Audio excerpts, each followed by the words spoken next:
So I'm an expert in resurrection belief. According to Jewish burial traditions, which I'm an expert in, what I am an expert in is codicology and paleography, how we date manuscripts based on handwriting style. My expertise is what we call extra canonical gospels. I'm an expert in Roman crucifixion.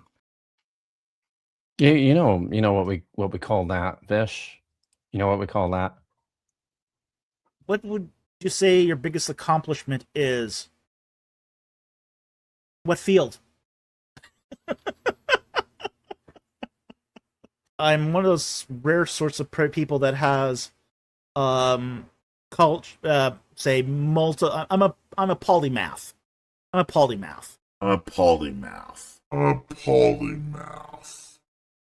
You sure about that?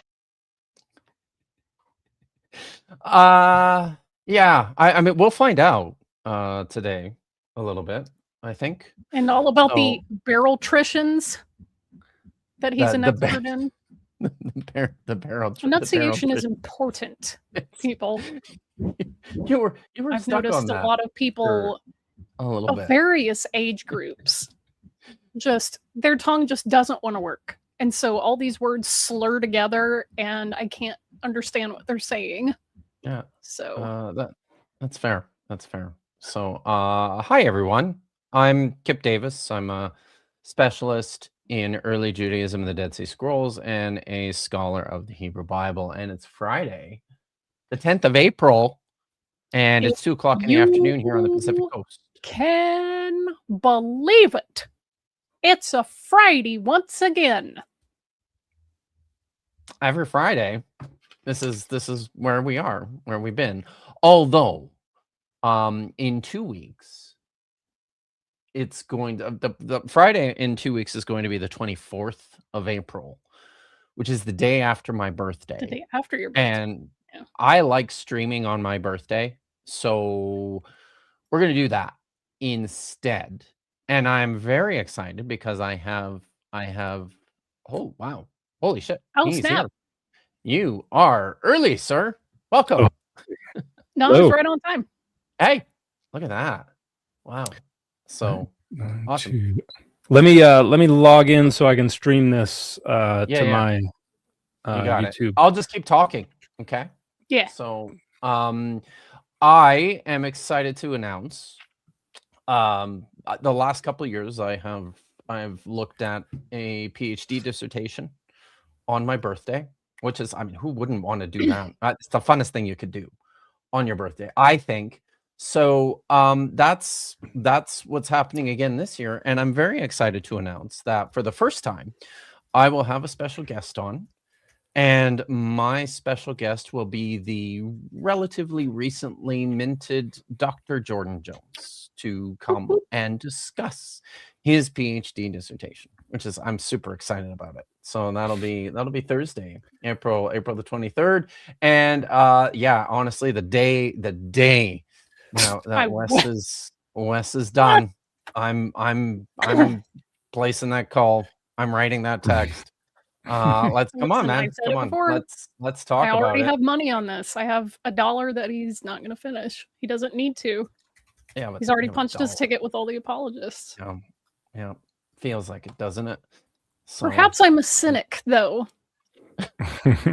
Well, you're in. Yeah, I think you're probably in pretty good company.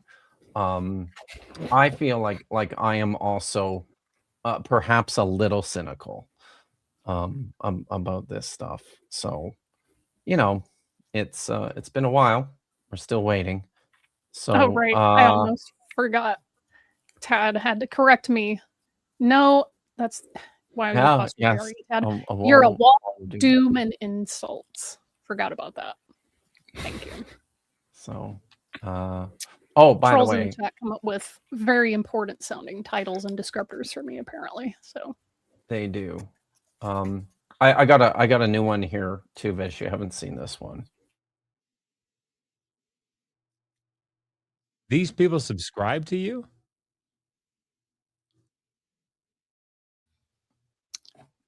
Dang. So, dang. Brutal. So, all right. Okay. Silly stuff out of the way.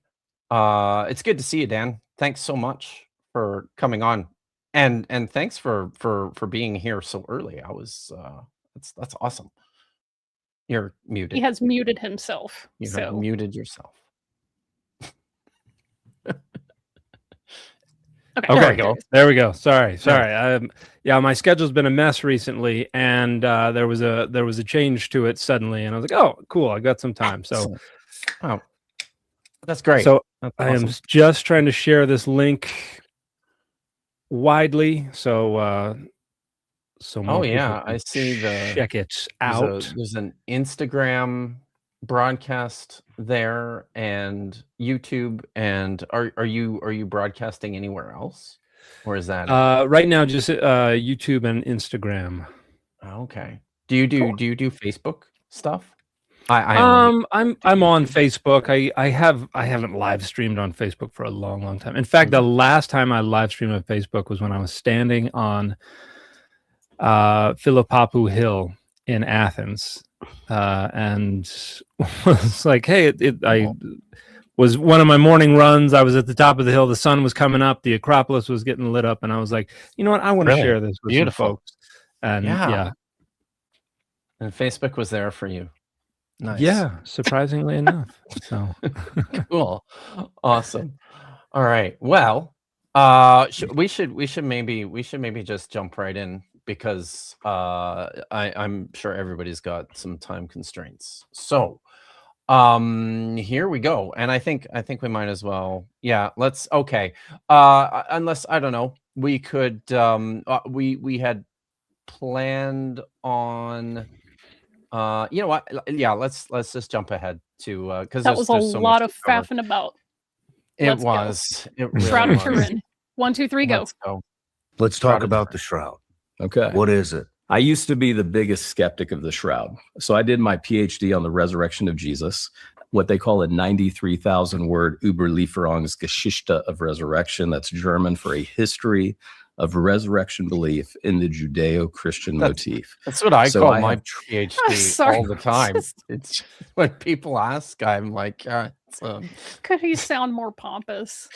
When I was my master's thesis at Oxford was anti-anthropomorphism and the Philological of LXX Exodus, which even the person who presented an award I won for my thesis was like, that's a mouthful, and everybody at Oxford was like, you don't need to say Philological. Like, when you use German to replace perfectly good English words, you just sound pompous. So knock it off. He doesn't mind sounding pompous at all. Like, that's kind of his ish. I think. George Orwell of blessed memory would reach through time and slap this dude. I highly recommend everybody read Politics in the English Language. It's one of my favorite essays he's ever written.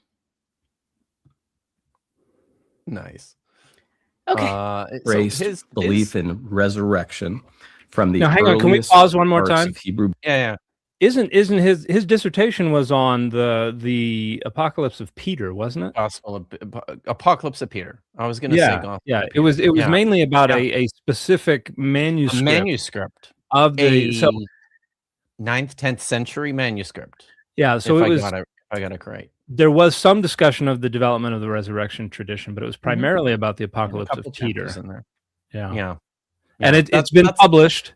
And the parts of it I've read, I have no issues with the scholarship that he presents in his dissertation and in the published version. But if you read his preface or introduction, you would get the impression that he got his PhD at a place he did not get his PhD from. True, very true. He was in Oxford, not at Oxford. So, and he's since published academically something. No, he's since published a trade volume, the 10 discoveries, because he was on social media. Body proof was before that. I think the 10 discoveries is his most recent one, right? Yeah, and in there he does the same thing. He talks about where he didn't get his PhD, but then at the very end was like, I got it through Middlesex University, and kind of really briefly. So I wonder if somebody told him, "Hey, you need to be explicit about not actually having gotten your PhD." But it sounds cooler. It makes him have more clout. It does. He has augmented this a little bit now. He says that he did his residency at Oxford. Is that what he says? He says residency. 100%. If it's in one of the segments that we've covered, we'll point it out. But okay, he does say he did his residency at Oxford. That's something we, yeah, like he was a doctor who was there at the hospital, yes, doing rounds. At the Gospel Hospital. Different kind of doctor. Yes. Bible, through late Second Temple Judaism, through the intertestamental period, through the New Testament, and then where it finds its fullest expression in 2nd century Christianity. So I'm an expert in resurrection belief, okay? I'm already putting you to sleep just explaining that. But that's my academic pedigree. In that entire training, where at Keble College, I would attend faculty of theology. I defended my thesis to Professor William Telford, who began my viva. Everything's in Latin in Oxford. He began my viva by saying, Point of order. Stop. They stopped doing everything in Latin at Oxford before I got there, and I got there before he got there. So yeah, but you didn't do a PhD there, Dan. I didn't do a PhD, but also he didn't do a PhD there. And the Viva was not an Oxford Viva. It was a Middlesex University Viva. So no, unless they were just like, hey, we want to do this different than we've always done it, just for the sheer pomposity of it. Yeah. So I'm going to say every other word in Latin. I find it phenomenally hard to believe that happened. This is It sounds X to totally doubt. made up. Yeah, because even if you did do your DPhil through Oxford University and did your Viva at Oxford University, they would not have been talking in Latin, because the parts that they used to do up until recently was matriculation. You go to the Sheldonian Theater in your sub fusk and your white bow tie and your mortarboard cap, and they pronounce the Latin and goes, and then you're matriculated, and doesn't it feel so good? And they stopped doing that a long time ago. Vivas are not in Latin. Dr. Joel Carrico is in the chat. Maybe he can. Hey, Joel. Confirm whether there was Latin involved in his Oxford Viva, but yeah. It would. I imagine they would have been using Septuagint Greek for Joel's Viva, but lots of that. But that's for him. No Latin in my Viva. No Latin. Before we start again, yes, in fact, I am in the Sanctum Sanctorum. Thank you for noticing. She lives there. Let me just get one thing straight. I've read your whole. Every other word he's saying is Latin, and William I'm not Telford, sure what he's saying. But he was complimenting it. But he said, I have to ask you one question. Do you actually believe the physical bodily resurrection of Jesus happened? And he paused. And he said, or is that just imaginative storytelling? And I said, Professor Telford, thank you for the question. David Hume said, wise men choose probabilities. Without a doubt, I believe Jesus physically, bodily rose from the grave. I can't believe it. Otherwise, the evidence compels me to believe it. And he sat back. This is a Bible scholar. And he said, I don't see it that way. Let's start your Viva. And he later... You believe it? A Bible scholar. His whole demeanor and his positioning and everything, at any moment, he's going to go, welcome to my lair, Mr. Bond. It's true. It's he's an unusual guy. As you can see, I am an expert in, shall we say, classic torture methods and executions. Well, I mean, I look forward to showing you my expertise. This is the vibe. You would have to kill someone, Sean. You would have to torture them. The hematological reports You're getting me all excited now in this conversation. It gives me chills to this day because it does take your breath away. He's an excitable Not guy. helping the villain And- accusations. No. No. Okay, let's pick back up. Sorry. Where were we? All right. Passing me with commendation. So in that entire history of being in Oxford 3 years, I was conditioned that the shroud was a Catholic relic with no scientific backing that was 700 years old based on a carbon-14 dating. It turns out, when you look at it, the Shroud of Turin is scientific proof of the physical bodily resurrection of Jesus Christ. See, and I was right on board. I was tracking with him all the way through Catholic relic, no scientific evidence, all that stuff. I was like, yeah, that sounds right to me, right? Known forgery. I mean, we have a confession from the it's confession. It's not a confession. Secondhand. It's secondhand. Yeah. But just like the Gospels. But yes. Yeah. Exactly. So I believe that based on the evidence and the 102 academic disciplines that have studied over 600,000 research hours in it, I believe that because I'm not irrational. This is what we call big numbers, therefore God. The number of research hours is utterly irrelevant.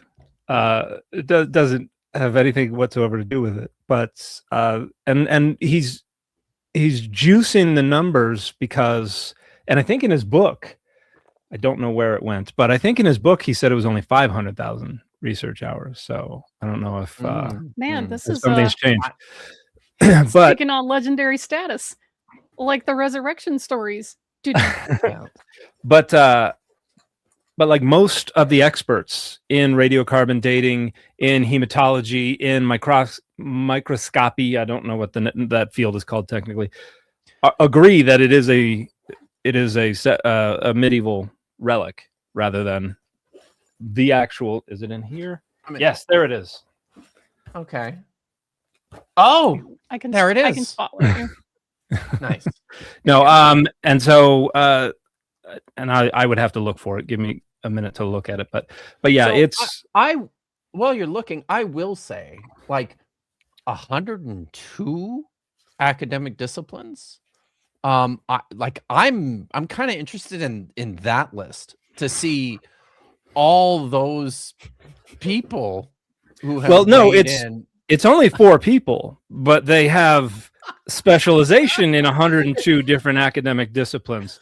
And even if he can't correctly pronounce the name of his very good friend who has mastered 50 of those academic disciplines. Holy cow. Because it's always going to be the same names coming up over and over again. Like whether it's a new kind of X-ray technology, or it's hematology, or it's radiocarbon dating, or it's whatever, it's the same 4 or 5 names that are the lead researchers on the paper. But, looking.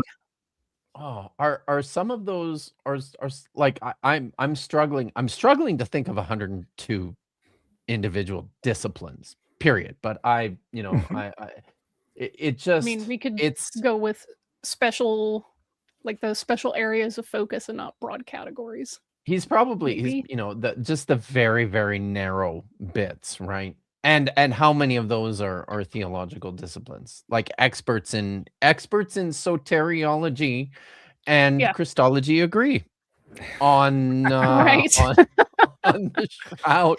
100% of the scholars who are theologically and professionally bound to believe it. Yeah. I need to add that. Oh, by the way, I've been had a meeting yesterday with SBL about my survey. Nice. So we're moving forward with that. I was going to ask about that. We're moving forward with that, and I need to put a question about the Shroud on there. I definitely need to put a question about the Shroud on there. I've heard that 2 scholars, two very reputable scholars, are big proponents of the Shroud. This is what I was laughing at here. He meant they were academically disciplined. Yes. that makes better sense to me. Well, and in fact, he brings up Fry, this one scholar. He talks about him as if he were Jesus's little brother. He raves about how he's a criminologist when his stuff on the Shroud was widely panned by like his friends and colleagues and everybody in his profession. They were like, this is really bad stuff, man. So yeah, sometimes when they point their academic specializations at the Shroud, for whatever reason, their objectivity and their discipline goes out the window. Even J. Warner Wallace was chafing. Yeah, this is going out.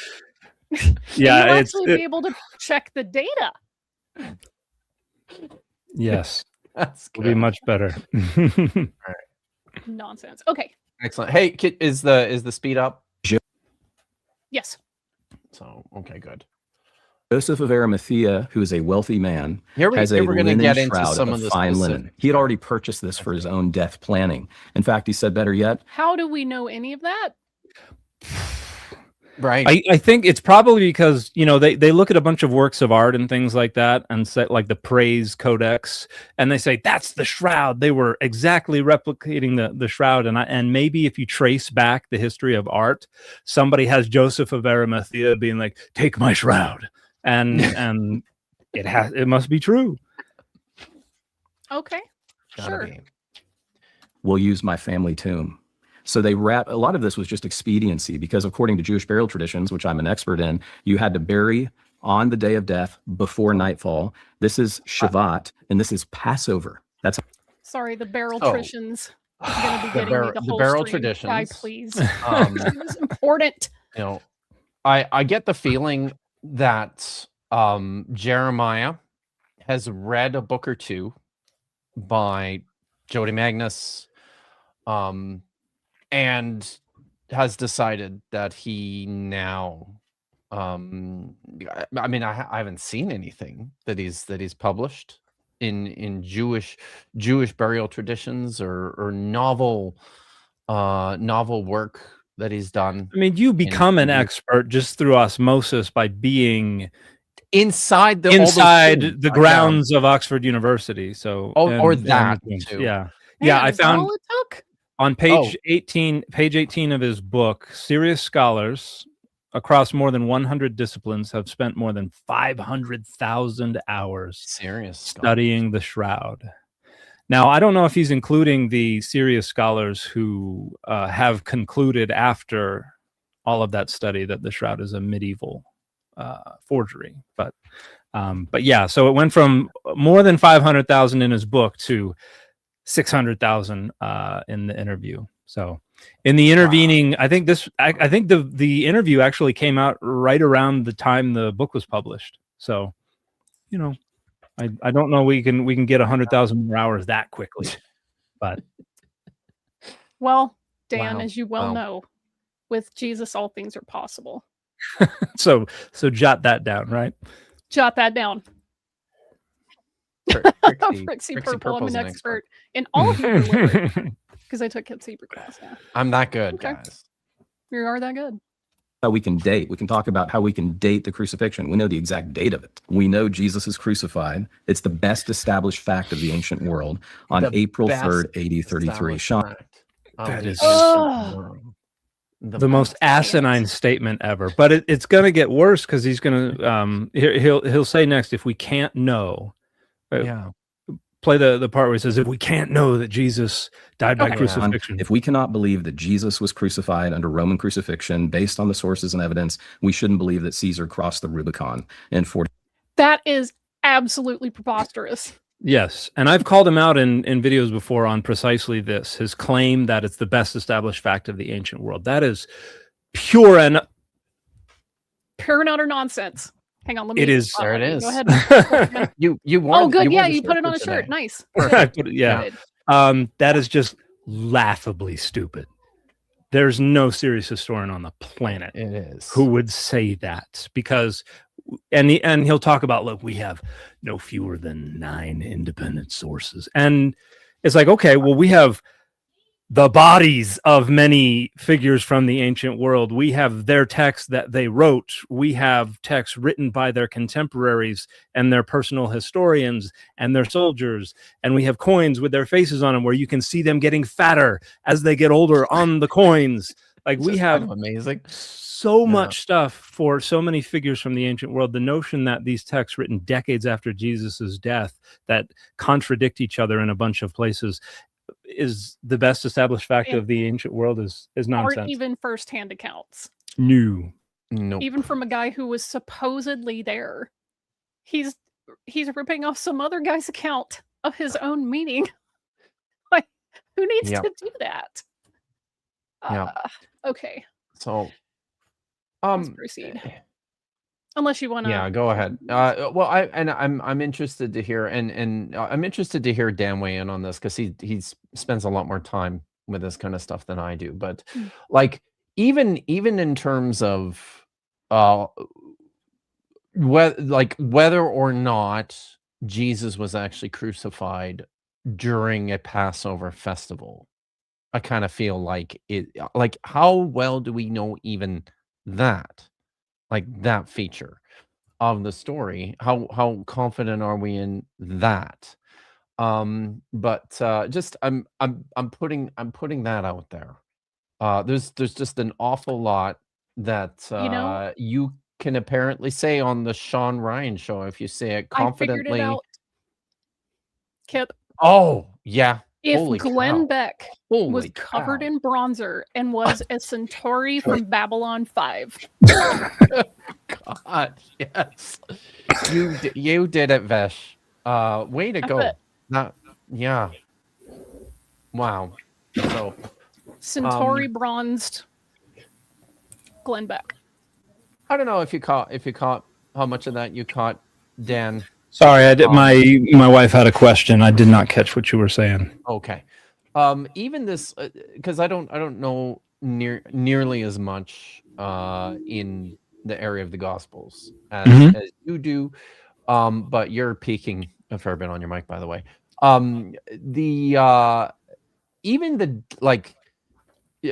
Forget isolating a specific date. How confident are we even that Jesus was executed during a Passover festival?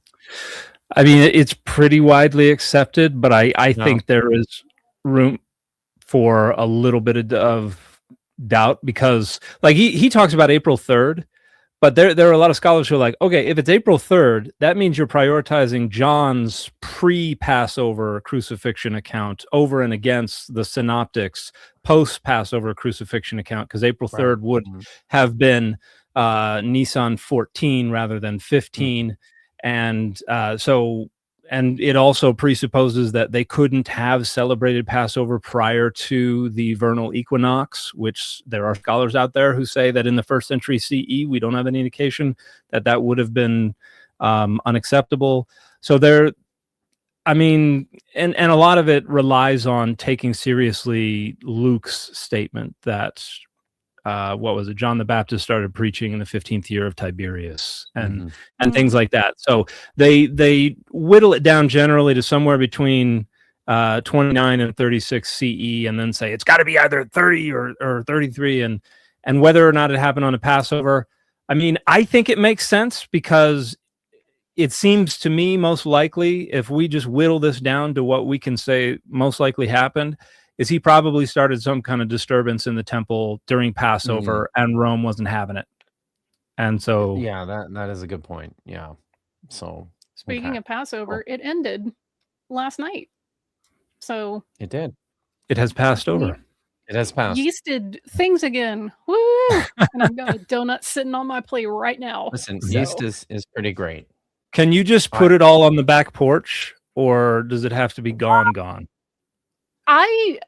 Okay, so normally you try to like eat through what you can, and then if this isn't happening, you could give it away, but usually what people will do is they'll put it in like a cabinet or something and kind of like lock it away for a week, and then on a piece of paper they will authorize their synagogue or rabbi to sell it to a local like Gentile friend. and legally sell it to them for a week. So it's actually not technically yours. So it's on your property, but it is not your property. It's technically not your property. Yeah. Okay. All right. For those 7 days, and then they buy it back. I dig it. Yeah. Yeah. It's a whole thing. For me, there was no way I was going to be eating through 3 boxes of Ritz crackers in the time span that I had. I was like, you know what? I'm just going to put these on my Pop-Tarts. And I have not yet been. Tacos. I've not yet been given that high honor of being asked to symbolically purchase the yeasted products. I'll write you down on my list for next year. You can symbolically, technically, legally purchase the Ritz crackers and Pop-Tarts that I have in my pantry. All right, will do. It's a date. Should go on your Vish list. Yes. Okay. 39 BC. Jesus' death and resurrection is the best evidential fact established from late antiquity. And the evidence. It's not. And I have. Okay. Thank you. It's a good That's one. all I had to do. It bears that out. So this is what happens. Early Sunday morning, the women are coming to the tomb. We know from the Jet Propulsion Laboratory. Again, this is April 5th. So the women are going there. We know according to the Jet Propulsion Lab. I have a business card for someone who works at the JPL pinned on my little bulletin board right behind this monitor. Oh, I am going to reach out to them and be like, hey, did y'all verify this? I suspect the women were at the have tomb. No idea what they're talking about. Yeah. Just a hunch, but I'm going to put that on my to-do list. I imagine that's sunrise in the book, on that Easter Sunday would have been a crisp morning in Jerusalem. The women are hurrying to the tomb. Why? For Jewish burial traditions, Jesus was buried with such haste. He dies at 3, sundown 6 p.m. Joseph of Arimathea and Nicodemus only have 3 hours to get his body off the cross, to get it buried, and to get it in the tomb. So they did not have time to complete the bodily washing. That's why the women are going to the tomb Sunday morning. Sunrise is at 5:43 in the morning, according to the Jet Propulsion Laboratory on Sunday morning, April 5th, AD 33. They're going there very, very early. They're shocked because the tomb, which would have weighed 2,750 pounds, the stone cover, rich tomb covers are like that. They're hard to move. How do we know how much it weighed? Is he taking for granted they were all made at the same factory. tomb seal factory there in Jerusalem, right? How silly of me to forget that. They may be interested to discover that they do when Vish reaches out. Yeah, So- I'm going to have some questions for them, and I think he's just trying to trying to determine the exact time of sunrise, and so is just saying this is the authority that I went to look this up. And they also didn't have stopwatches. But it use that for timekeeping. But it does feel like an attempt to kind of appeal to authority for something as banal as the time that the sun came up, which really just serves the point of saying they were there early. Shivers. I mean, it turns out they were there early in the morning. So doesn't the text say that like once the Sabbath was over is when he resurrected, and when the daylight broke, that he was already gone when they got there. So it wasn't like, oh, at dawn he, supposedly resurrected. It's like, oh, well, he is still talking about the women. Yeah. He is still talking about the women going there, but that's to your point, Dan. Yeah. It's just like nobody's surprised that the sun came up in the morning as it does every day. At roughly the same time every day. But the Jet Propulsion Laboratory now is undergirding the story. So that's it. We have no less of an authority than the Jet Propulsion Laboratory. Exactly. Maybe. Okay, here's just my wild speculation. Maybe they were using Jack Parsons level methodology to arrive at all of this information because, hey, he was into the occult. Maybe he had some kind of way to discern this that, modern science just wouldn't be able to figure out. You never know. Yeah. The women of this day would have been 4'11", 90 pounds. Remember, they're worried, Sean, who will move this? Now he's saying how tall they are and what their weight is. Where is he getting this? They're too little to move the stone, Vish. This is the point. Like it's not enough that the story, it just, it's you've got to put some color into it to help people along. So stone away for us. He's married. Jesus, it's kind of shocking. He's buried in a rich man's tomb, a new tomb. This was Arimathea's tomb, Joseph's. They get there, the cover has been blasted away. And I think that's part of what happened. I think the energy is blasted. Well, we skipped that part. I intentionally skipped that part because it's fucking ridiculous. But he's got this idea, right, that there was a nuclear event. And he's talked to like a nuclear physicist or a mathematician or somebody where the body was basically turned into the sun in the tomb, and it blew the cover off. And does he talk about the fact that the gospel accounts have the women witnessing an angel rolling the stone away from the tomb and then sitting on top of the stone? Yeah, there's that one. But it's all he's very clearly privileging. He likes to talk a lot about how he doesn't privilege the text, which is laughable. But he sure does. He sure has picked what he thinks is Matthew. I'm sorry. Hadouken. Matthew 28:2. And suddenly there was a great earthquake, for an angel of the Lord descending from heaven came and rolled back the stone and sat on it. The guard shook, became like dead, but the angel said to the women, "Do not be afraid, for I know that you are looking for Jesus who was crucified. He is not here, for he has been raised." So according to Matthew, who's supposed to be an eyewitness, the thing was still on the tomb after Jesus was raised, and they witnessed an angel rolling it away. Angels are nuclear. Okay, you know what? This proves that the seraphim language is real, because remember, in many tenses, it does produce ionizing radiation. Oh, good call. Man. Yeah. And the nuclear claim is just based on these scholars who claim that the only way that lasers or some kind of radiation is the only way to actually degrade or scorch the cellulose the way the image appears. And so it would have to be a certain degree of intensity, but when you get to that degree of intensity, it just destroys the thing. So then you have to alter the time that the radiation is on the shroud, which is why he's going to be like, it's got to be 1/60th of a billion of a second of this degree of intense radiation, where they're just playing with the numbers until the science will say, yeah, that would create this kind of superficial cellulose degradation on this linen. And so that obviously is the nuclear events. I guess there is a fourth spatial dimension that isn't space-time, because they are twisting themselves in pretzels that extend into that dimension to make this work. Indeed. So Joel just nuclear texted me event. to tell me that he just can't take it, and he's checking out. So, He's like, I'm out.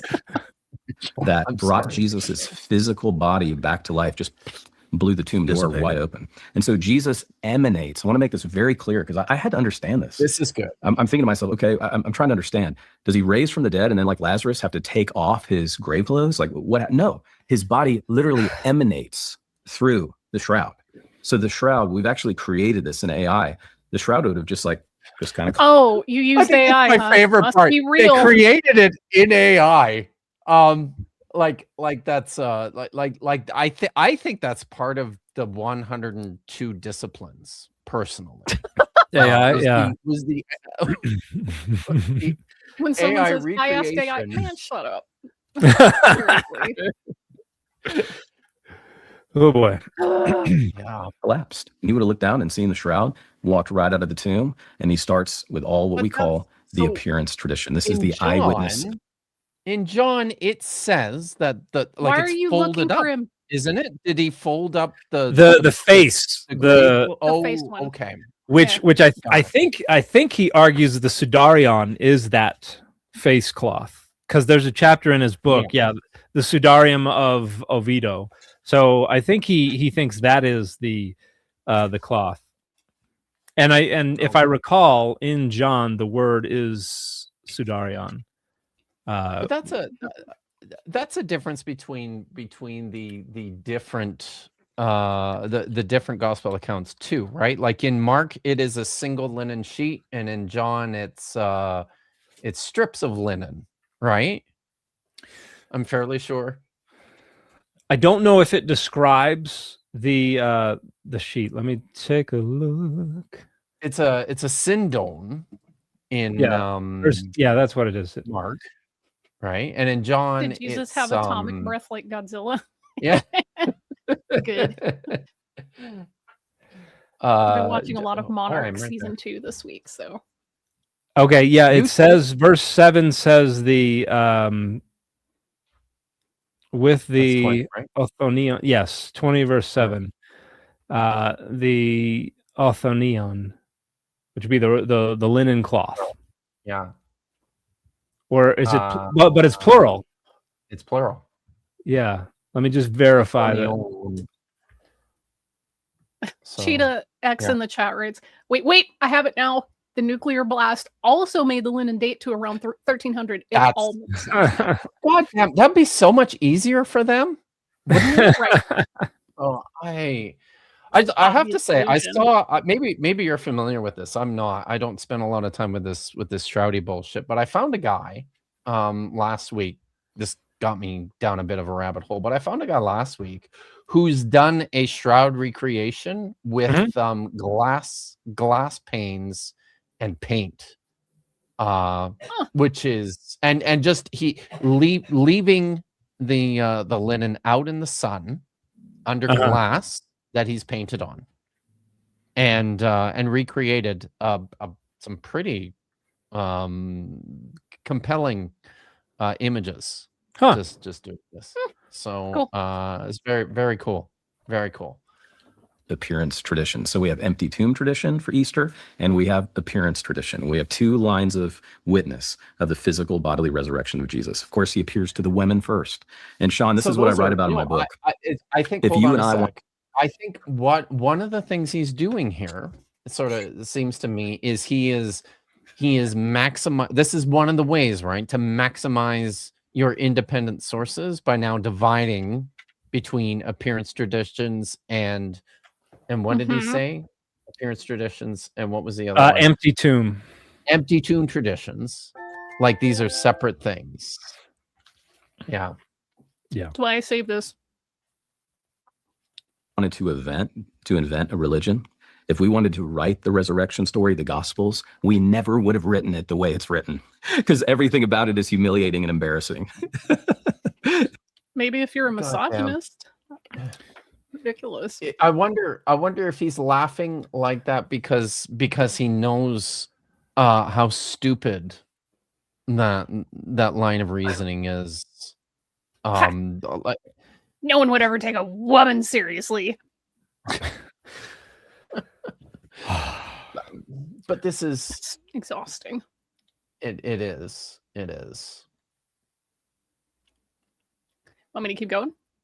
Yeah, for a little bit. I think he's something. I actually give a paper, if the gospel writers invented the story of Jesus, one that would have been culturally acceptable, they did a terrible job.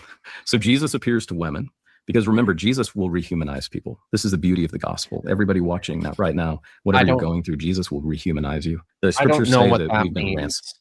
Either. I don't either, and it sure didn't take, because women didn't have any kind of privileged position or even equal position in Western society for thousands of years. Slavery wasn't abolished widely for another 1,000, almost 2,000 years. But remember, Paul planted those secret seeds of of abolitionism, and it took It took Yes. until you had some 800 years to Congregationalists and some bloom. Quakers, and good old Gregory of Nyssa. He was the one that early crocus that popped up, and then the others took another more than 1,000 years to get there. I knew But I on the put map? on brown hat today. He's the argument here that this couldn't be made up is asinine, because if everybody was expecting Jesus to call down the fury and end the Roman Empire's oppression of the Jewish people, and then he got executed, and then traditions started circulating about his tomb being empty. I mean, if it was women who first started circulating this rumor, this tradition, then it makes perfect sense that our earliest reference to this tradition would have the women involved. Like, it's not because the apologetic argument always imagines that this strict dichotomy. It either happened exactly as the texts say it happened, or a bunch of malicious people got together in a room and cooked it all up from complete and total scratch, twirling their mustaches. Yes. While conniving to make this all up, and entirely ignore that it can be a combination of a lot of different things, including people who sincerely believe this stuff happened, and then later people building on that. They accept the tradition and then they build on it, whether intentional or otherwise. And they never address those accounts for how this got to be the way it is. It's impossible that they made this up, because that would have been dumb. And it's like, well, what if they were dealing with an actual dead savior and then traditions that began to circulate? I like this idea of money's also made up. Money's not false. Like, all language is made up. All words are made up. All nations are made up. All nations are made up. That doesn't make it false. But this too is just I feel like this is sort of in line with a lot of conventional, especially conservative evangelical thinking, because it does presume that there's like an organized control structure over the circulation of these narratives very, very early, to the point where there's some there would be some suppression early on if this was indeed not totally accurate or true. It's not a realistic view of even just human behavior and human communication. Even that's just not how rumors and stories work. And this is how the argument for the resurrection has become. Like, this is the vehicle for so many arguments for the resurrection. Nobody dies for a lie. It's like, well, what if they had a dream and woke up and were like, I met the resurrected Jesus, and started telling that story and truly believed it? That's not a lie. That doesn't mean it actually happened, but it's not a lie. I mean, there are bereavement visions that could have happened. They could have seen somebody across the street and been like, was that Jesus? I think that was Jesus. And then suddenly, guess who saw Jesus? I mean, there are all kinds of channels for these stories to develop, that they all just got together in a room and said, we need to lie about this, is such an idiotic caricature of the critical interrogation of the historicity of these stories. That's the thing, is there is a very stark difference between false, as in did not happen, is not historical, can't be verified, and lie, which is intentional deceit. Those are not the same. I think too, like, there's this sense too, right, that it's such it had to have been a real event because it had such a profound impact on these people.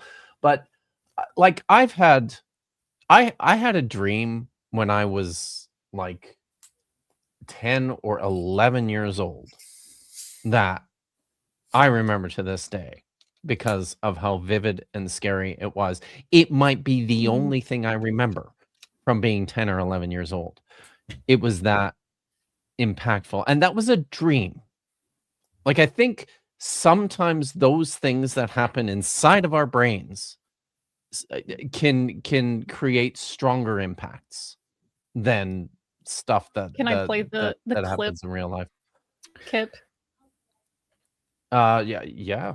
Whichever one that is. Have you ever had a dream that you had you could do so you want him to do you so much you could do anything? I'm reminded of grown up now. It's very weird. I'm reminded of the Bob's Burgers episode where there's a pigeon flies into the restaurant, and Bob is terrified of pigeons, and he's like, when I was a little kid, I went into a room in the house, and there was an opening in the roof, and there was a bird there, and then there were a bunch of birds, and it's this traumatic event from his childhood that left him scarred for life, and he has a phobia of birds. And then they're like, that wasn't you, that was Tippi Hedren in the movie Birds. And then they watched the movie, and he was like, okay, I can see where I could have gotten confused here. And like and there we have all kinds of false memories and things like that we would swear up and down this happened, and it happens every time my whole family and I get together. We start telling stories about our childhood, and my brother or my dad will be like, that was me, that wasn't you, or something like that. Like that kind of stuff happens all the time. So yeah, I am constantly. This argument is laughably thin and fragile. Yeah. It says we were bought at a price, and oh, what a price it was, the blood of Jesus. It says we've been redeemed. It says we were bought. These are all financial terms. I don't know if you remember, Sean, the last word of Jesus on the cross. In his oh Lord, here we go. I published a video on this today.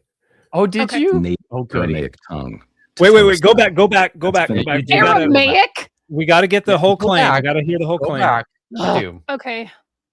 We hear it in his native Aramaic tongue, tetelestai. That's That's Greek. Well, yeah, it's Greek. Now, if you look in Matthew and Mark, yes, you have the Eloi, or Eli, lama sabachthani. So sabachthani would be the last word that he spoke, presented in Matthew and Mark as Aramaic. This is John 19, verse 30. Tetelestai is freaking Greek. It's not even Aramaic, but he's like, he has that kind of like, the word comes to us in the original Aramaic tongue, Tetelestai, and he's as if he is just pronouncing upon this groveling pupil these facts, and it's so laughably. And he tells, when he hands Codex Vaticanus, the facsimile, to Sean, and Sean's like, can you read this? And he's like, oh, yeah, of course I can. Yeah, it's like, well, you mistook Tetelestai for Aramaic, so but it's gonna get even better. Okay, and by that you mean worse. Yep, financial term, always paid in full.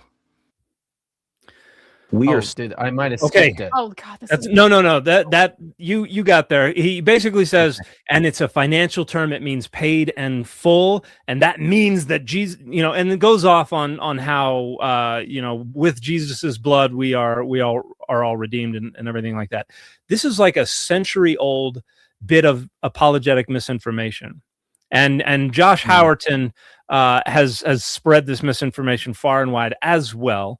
But it is based on a misunderstanding of an abbreviation that occurred on hundreds of Greek papyri from Egypt that were receipts, where you have tetel as an abbreviation on the receipts.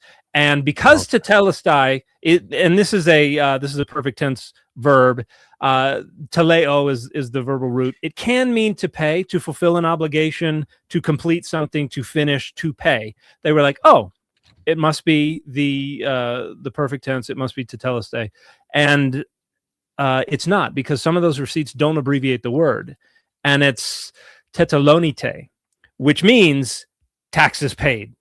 God. And so and like that's like 100 years we've known better. We've been like, oh, we got that wrong. We know better now. but apologists still spread this as if this is a financial term. It means paid in full. No, it doesn't. That's simply false. So and this is one of my concerns with Wes, with this guy, with everybody who has a degree or even an ABD status to wave around, is they will pronounce things based on that they're very clearly not even getting from scholarship.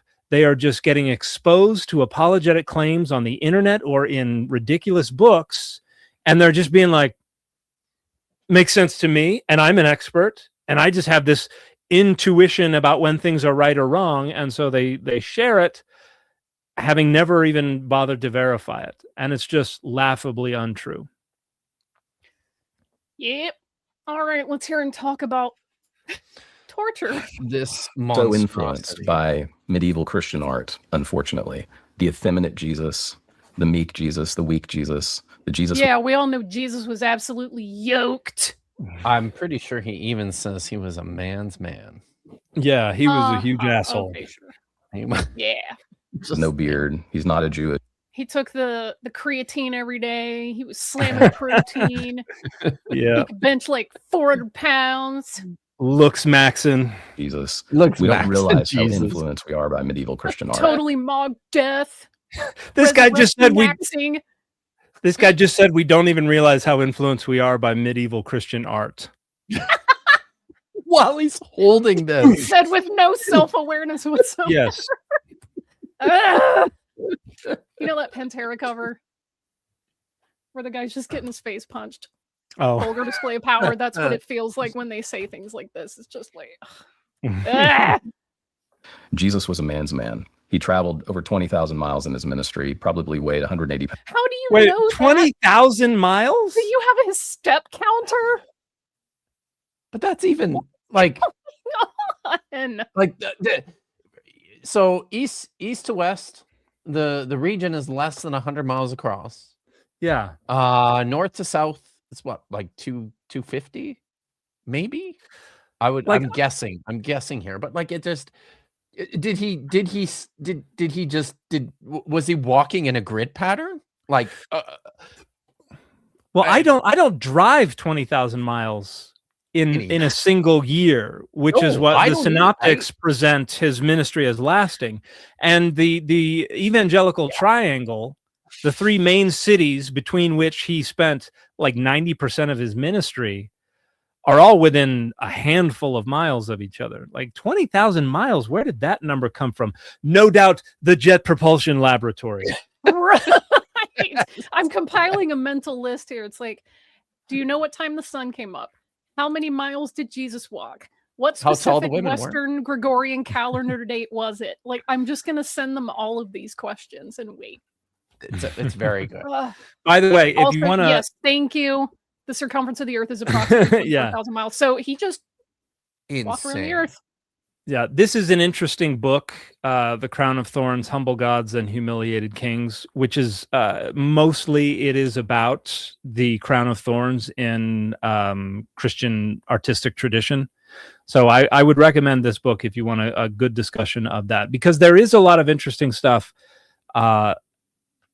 about how our understanding of what this Crown of Thorns was, that is really secondary to artistic tradition. And the helmet here, the torture helmet, the Orwellian kind of what is it? Do it to Julie.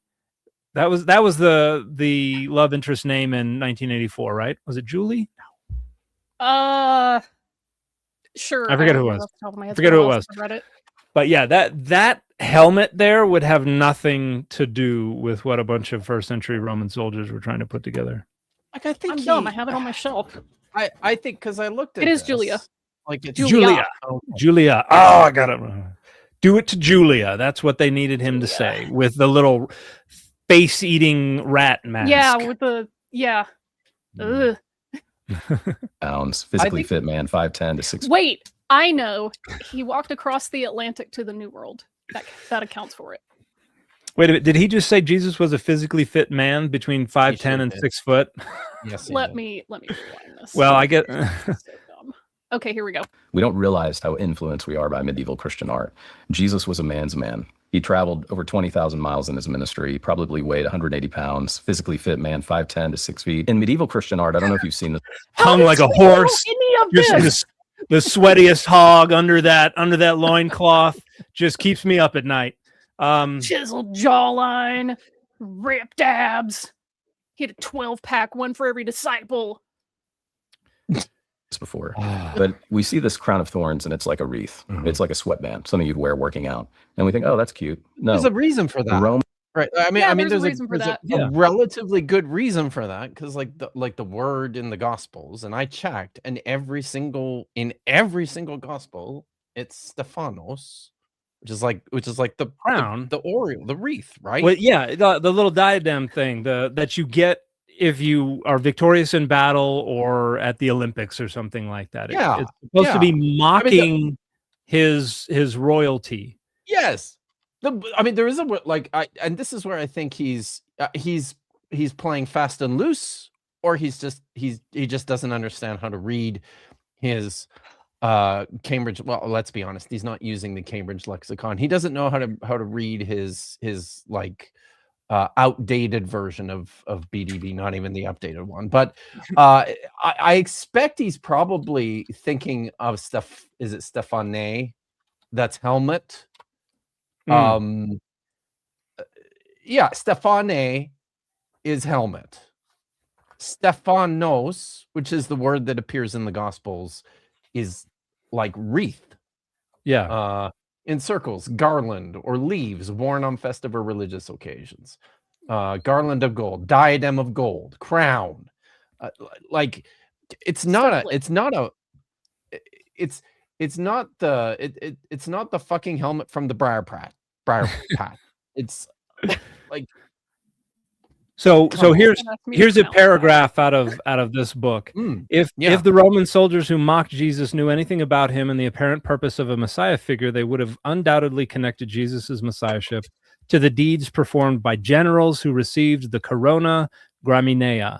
This action by the soldiers then more realistically could be seen as a brutal parody of a failed general, in which they bestowed upon the beaten Jesus the most prestigious and honorable military crown in mock ceremony. And so, yeah, it would have been the wreath. So, yeah. And okay, so I want to see how he's making the case that this monstrosity is what they would have done. Mr. Bond, it took me months to fashion this crown of thorns. And why is it that the new hot apologists all spend so much of their time in arts and crafts? Listen, it's the end of the world. Everybody needs a little craft. Yeah, it's always Everyone like, here, I brought you a bunch of replicas that I spent all my time making. I made it myself. Like, cool. Romans wanted to humiliate Jesus. Not only is he crucified completely naked, but the scriptures tell us that they fashioned a crown of thorns. And this is a crown. This is a helmet. This is truly a dome, a cap of thorns. And this is what puts it beyond all doubt. I'm an expert in Roman crucifixion.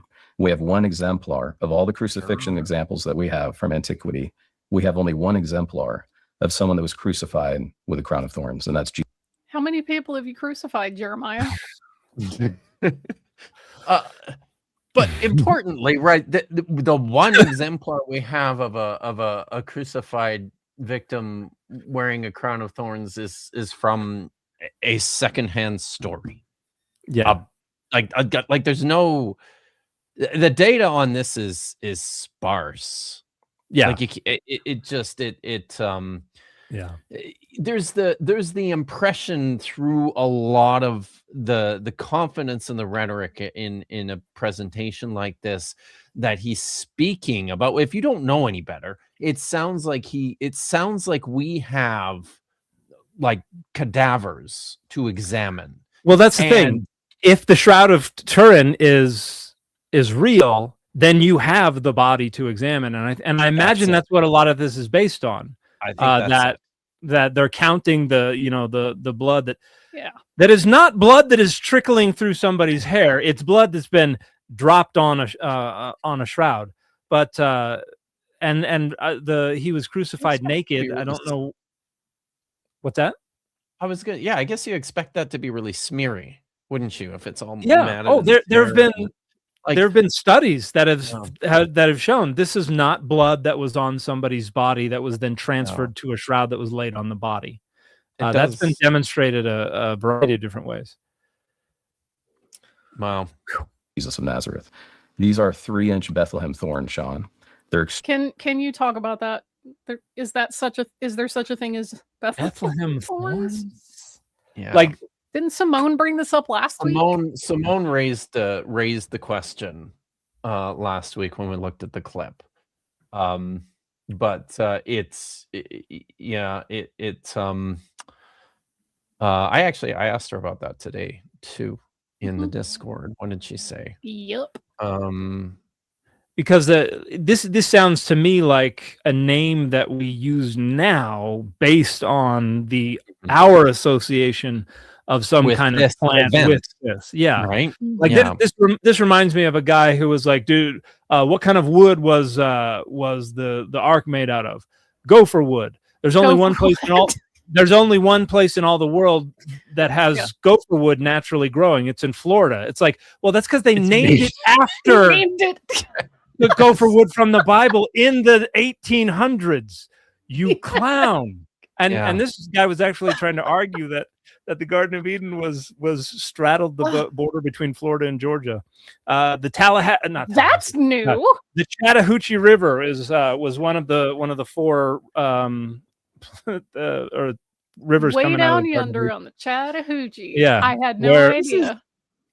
The other thing about this too, right? With the Bethlehem thorns, like he's already pointed out. He's taken he's gone to the trouble to point out for us that this is a singular instance in all of literature and history. This is it. We have this one instance of a crown of thorns. You read the story, there's no point in the story where the soldiers take a trip to Bethlehem to go and pick some briars to bring back to the arena in order to weave their crown of thorns together to put, you know what I mean? Like, it's not, he's making it sound like there's like this is on hand. And I'm also, anybody that's familiar with even rudimentary anatomy knows how vascular the head is. You don't have to do a lot to get it to just start streaming blood, and that freaks a lot of people out when they have even minor head injuries, is because just bleed. So you don't have to have 6-inch thorns or whatever.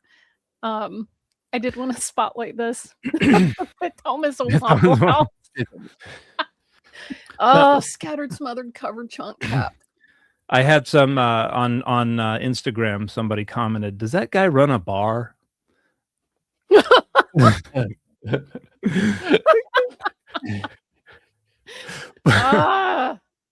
somebody else, Ric Flair. Yes, woo! Exactly. I love it. Somebody else said win me over with wrestling. Somebody said sharp, because when they dry, they're sharp. Every Jerusalem rose has its thorn, or every Bethlehem rose has its thorn. Every Bethlehem rose. Good. Just like even Florida has the 4 rivers of Ghaniden. Every Bethlehem rose has its thorn. This is great. Sharp as nails. This is a replica which matches, because we have 30 to 50 puncture wounds on the head and the scalp of the crucified man. I often joke with people, try it on, see if it works. And yet there are like 5 places where there's any blood at all on the shroud on Jesus's head, and it's just a little bit of blood. Like my daughter got a head injury a few weeks ago and thought she was dying because of how much blood was all over the side of her face from a little puncture on her forehead. And with Jesus, it's like a little rivulet here and a couple over here. And it's like, okay, well, you've got all these puncture wounds that didn't bleed, and you just said they didn't have time to clean them off at all. So problematic. Well, his blood's Probably magic. man. So there. This is what was thrust on Jesus' head. I want to make sure and remind you, Sean, of the chronology. Jesus is first flogged. He's beaten. I have the flagrum here. I'll show you 700 times. Then they put the crown of thorns on his head. Pontius Pilate stands up next to Jesus. Remember, his wife warned him in a dream, have nothing to do with this man. And yet Pilate says, "Ecce homo," in Latin, behold a man. And the crowd, full of Jews, began to... You should listen to women more. Isn't it? Where? Isn't it ecce homo? Not echo Let's homo? rewind it. Let's rewind the tape. Ecce homo, in Well, Latin, he said behold, wife ecce warned him in a homo. dream, have nothing to do with this man. And yet Pilate says, "Ecce homo," in Latin, behold a man. Yeah, it's And ecce the- homo. Behold the man. Oh, his Latin is about as good as mine, is what you're saying. Well, if he was able to attend his own viva where His every own other Viva. word was in Latin, He, Okay. He would've did messed say up he the didn't vowels. understand a lot of it. So yeah. Okay. Crowd, full of Jews, began to yell, "Crucify him, crucify him, crucify him." They want him dead. Keep in mind, they had just seen Lazarus raised from the dead. You know, violence. They had just seen it. Okay. not sure what that has to do with. I mean, even within, like, what is the point that he's trying to make within? Well, there's a thin shellacking of anti-Semitism. There certainly is on that. a lot of Not what. super thin. Where was Lazarus raised? How many It was people in- it in was the in country Bethany. knew It was in Lazarus? Bethany. Also, Yeah. It's a little ways away. Eleazar was a Yeah. very common name. So,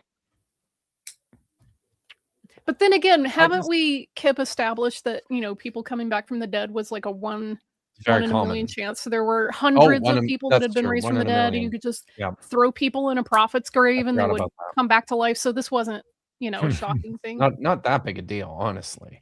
So Yeah. but it, you know, just making that, because he's talking about the like he seems to want to be making the point about the both the brutality and the reality of the crucifixion event, and then blurts out that they had seen Lazarus raised just recently. I don't understand. It almost sounds like he's just stringing stuff together and throwing it at the wall to sort It's of just vibes. see what's it. Yeah. So Vibes-based theology. Violence, you know pain. I want to get your impression of it. he knows pain. I mean, look at that. Yeah. You know how much force that He's a Pain and He's a I man are of friends. violence. Yeah. So it's so gross. they would have to do just to get that around your head. I mean, Seems implausible. Do it, coward. Because this is Easter weekend. I've just acquired this. I'm This, sure Sean, is legally an through actual all the right crucifixion nail channels. from the first century. I want to Is know one of how these they know it was a Stealing crucifixion nail. antiquities. So this is something. Listen, this is something that I am actually keenly interested in, and I've watched this section a few times, and I've dug around a little bit, into, like you mentioned, Scott Stripling, and I dug around a little bit into what Scott Stripling's been doing lately, and I got to tell you, here's the thing: there's not a lot of physical evidence out there for. No, and the only time you can Crucifixion. definitively say this is a crucifixion nail is when it's embedded in somebody's calcaneus. Johann's, yes. Yeah. You've got a couple of those, and then you've got Caiaphas's tomb where they Oh, discovered all a the handful of nails, and people are like, okay, well, these nails could have been used to seal the ossuary. These nails could have been used to scratch the name into the side of the ossuary. We can't say for sure that these were crucifixion nails. So and every time we discover crucifixion data, like, it's a big deal. It So is. I want to know how he That's thinks me he too. knows this is a nail that was used for crucifixion. So And if it was, how did he remove it from the country of origin without breaking a million laws? Oh, he doesn't care about that. But he just so people are tracking with this, this idea of crucifixion nails being like in Caiaphas's tomb, the reason the nails are identified as crucifixion nails is because there is this, is it Mishnaic or is it Talmud Bavli? There is a tradition about the apotropaic power of crucifixion nails. There is a ritual connection, you know, like 500 years later. So I don't know, like this is all stuff like I am keenly interested in this kind of stuff because I am in the moment. I'm kind of on this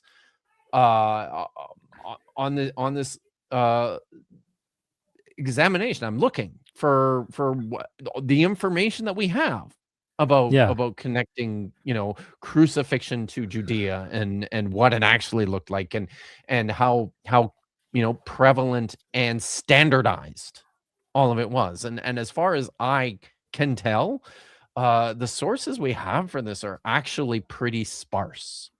So but he's got this nail. So yep, but he's got the nail. Let's listen to him rave about it. That was used to execute criminals of Rome. And when you hold it, I want you to do what I've done. I want you to put it at your wrist. These spikes are interesting because they were so valuable to the Romans. They were often reused. It'd be like if you could reuse bullets to kill someone, they would reuse these again and again, far more valuable than the criminals they executed. As you're holding that, I want you to notice that it has a square shaft. So without a doubt, that's 1st century. This was unearthed in Jerusalem. Jerusalem is the Syrian province of Rome. He got that from Israel, huh? Did the IAA clear that? I have questions. Yeah. Because friendly reminder, you can't just take random artifacts out of the country where you discovered them. That's not a thing that you can do. So he bought it. He's you know bragging what? about it on yeah. He bought it at a gift shop right there by the Jaffa Gate. And the guy told him. There you go. Okay. Yes. Crucifixion nail. And he told him, you can tell it's 1st century because it's square. Yeah, and that's. I wonder if they should call their marks the fake antiquities folks. They should call their marks Helenas. Because that's where we got all the traditions about where everything is. Yep. Agreed. We have 21 different evidences of individuals being nailed to the cross. The top of the nail would have been square at one time, but it's been hammered so much into its victims, it's almost been circularized. I want you to put it against your wrist and just imagine. And I want you to let some scripture wash over you. Think about the Messianic Psalm 22. Verse 16, they pierced my nails and my feet. David sees that prophetically. Okay, so can we stop it? He said they pierced my nails and my feet. So already he's kind of tripping over his words, but also it doesn't say that. Like the word, even if you have to say, okay, we're going to take out the aleph, we're going to change the yod to a vav in line with a fragment from the Dead Sea Scrolls. We're going to say that's the verbal root kara. That just means to dig out. Mm-hmm. It never refers to piercing a surface with another instrument. It refers to removing material with the focus on the space that is left or the material that has been removed. And you don't say that you karad the surface. You say you dug out something. And so there is no plausible case to make that even once you get past the aleph and the yod and all that, and you conclude it is kara, that does not mean pierced my hands and my feet. It just doesn't mean that. And so, yeah. But his expertise is on absolutely everything other than biblical Hebrew, no doubt. So yeah, I've said this so many times. I know that like people are probably sick of hearing it, but even if you use the spelling that's in the Dead Sea Scrolls to try to like make a word, it's the equivalent of a key smash. It's gibberish. It doesn't make a word with the vav there. So what are you doing? I'm just not even confident that what we have represented in the Nachal Hever Psalm scroll where there's a question of whether it's a Yod or a Vav. I'm just not even sure that's a Vav there on the end. And I've looked at that fairly closely. I've done some recent stuff with it, and it just, you know, within that manuscript and that particular fragment's badly damaged, and there's a lot going on in that space there, which suggests to me, as a paleographer, like it's very, very plausibly just ka'ari, like a lion. Yeah. I think the text is corrupt. Of the psalm is discussing dogs and lions. Yeah, like I think it's corrupt. Like we've lost something happened to it. Yes, I agree. Yeah, I agree. I think the writer accidentally a word. Yeah, something like that. Of course, this is before crucifixion was even invented. I love the Passion of the Christ. Actually, I just showed it to my triplets. Say David, you know, wrote this 700 Psalms, years. right? Because it's all true, every single word of it, including all the traditions that were developed after it was completed. Oof. Time is fake anyway. Mel Gibson got so many things. Also, I really hate that he's like appealing to a modern movie made by a very devout Catholic. It's who has some anti-Semitic. He's a raging anti-Semite. It's not even subtle. So, I mean, when you call Winona Ryder an oven dodger, it's not cool. So, he's not a good guy, and he made torture porn, but religious. So, great. Right, but not everything is correct in it. You know, the new one's coming out. I can't wait next year, bro. They're filming it right now. Yes, people need to know the brutality of what Jesus went through for us. There was no pedestal that he was standing on. My friend Scott Stripling, the archaeologist who endorsed my book, The Jesus Discovery, has proven and shown that the victims, forgive me for holding up my foot, he of sterling reputation, Scott Stripling. Yeah. So, and here's the part I don't understand. If you look at the Shroud of, let's play what he's going to say about directly through it. So if the cross is in the middle, they essentially straddled the cross, and the nail goes through the calcaneus. Hey, is that what the shroud looks like? Because I'm pretty sure they drove it through the top of the foot. Yeah, the shroud has his feet overlapping, and the blood, the wound is on top. So what he's saying is that the way crucifixion was performed doesn't line up with the Shroud of Turin. He just wants to show off his boots, I think.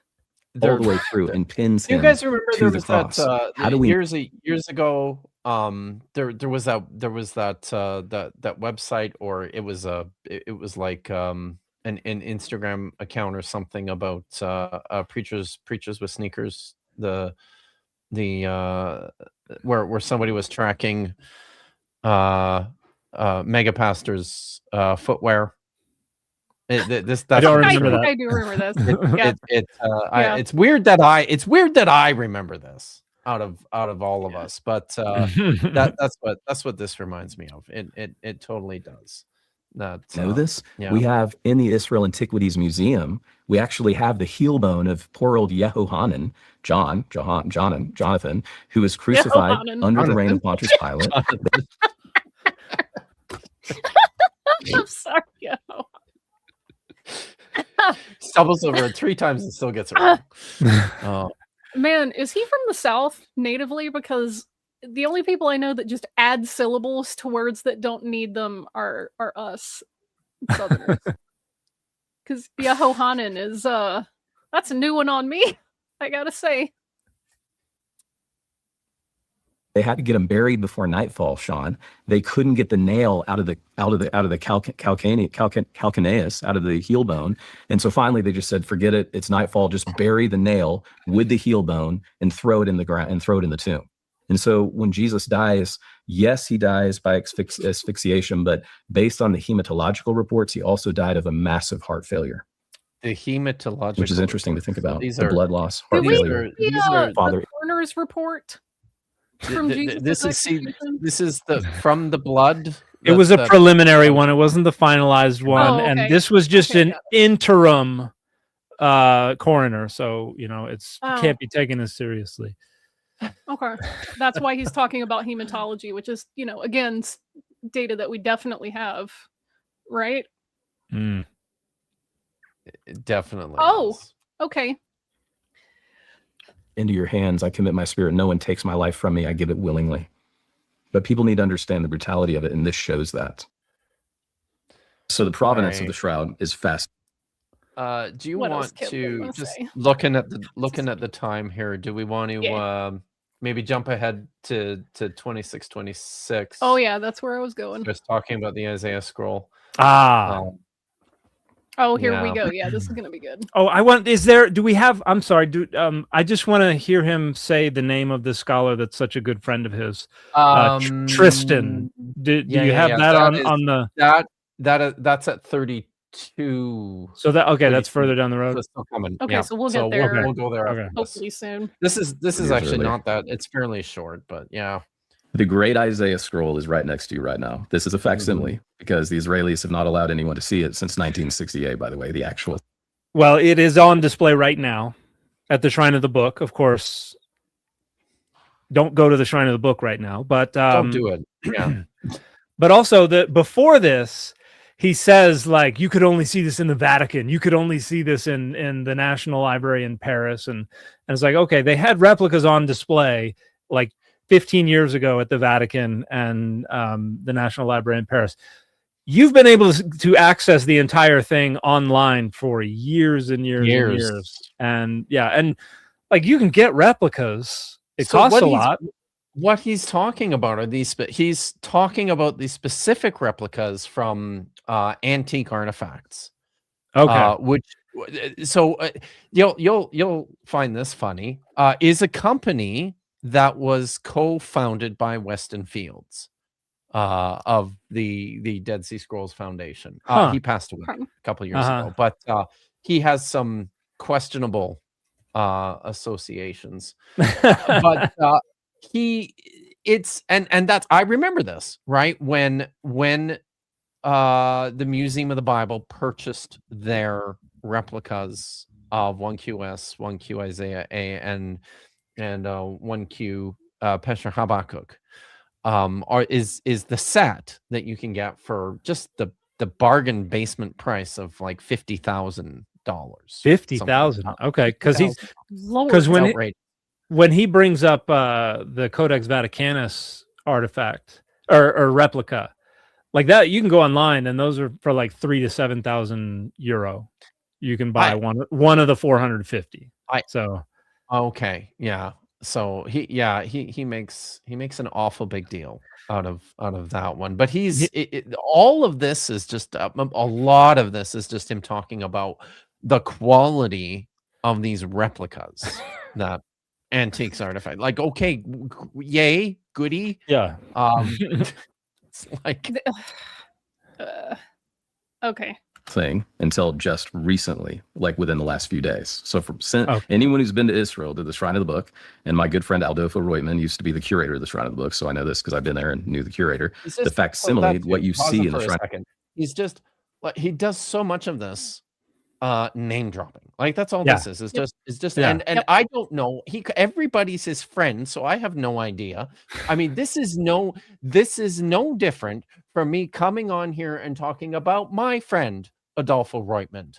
And my friend Adolfo Reutman, I had lunch with him at Trinity Western University. So it's like we've all this is not special. This is not but it's more true if you name drop. Remember, clout equals truth. Yes. Duh. The book is a facsimile. This is a facsimile that my friends at Facsimile Editions produce in London, and it is. I want you to touch it. It's open to Isaiah 53. That is column 44 of Isaiah of the book of Isaiah, and you're looking at chapter 53, which most Jews won't read in the synagogue. Wrong. I want to do the Dr. Cox. Wrong. Yeah. Wrong. This is such an asinine conspiracy thing. You're wrong. The notion that it was like the lectionary like goes around. You have 52 and 54 and some other, but that's because they're thematically based, and 53 does not fit the theme of forgiveness. We match our prophets and psalms and writings to the Torah portion of the week, and they're thematically related. So you're not even going to read all of the prophets and the writings throughout the year. Just you can't, like, the thematically, you're not going to get to them. There is no sense in which Jews are forbidden to read Isaiah 53 or don't read it because we just happen to know it's about Jesus. Oh my God, it's so obvious. That is a lie. Yeah. Okay. That is not true. It is false. Stop saying it. Don't believe it. That is asinine. I hate it so much. So much. So controversial for whatever reason. They just kept on printing those copies of the Tanakh for hundreds of years. I know. You know, like, do they think that we're just gonna, burst into flame if we read it or something, or if it's gonna be like turning around? What's the anime where the guy turns the card around the guy just like, come on, this is nonsense. How many passages in the Bible is no Christian ever going to read in church? Oh, God. Like, the overwhelming majority of them. Yeah, exactly. That's what this is. It's just... but that's the Old Testament. That's what they pull out. Like, okay, so you really only care when you already agree with something. Yeah. Cool. Great. Thanks. Because it's so prophetically accurate about what happened to the Messiah. That's the entire book of Isaiah found in... Jesus J. Jonah didn't Jameson have doesn't any know what children. like context is. Because if you just read a little bit before the chapter starts, it tells you who it is that they're talking about. It says it's Israel like 4 or 5 times. 4 or 5 times. Yeah. 4 or 5 times. Who is this? They don't know. It must be Jesus. Come on. Hate it.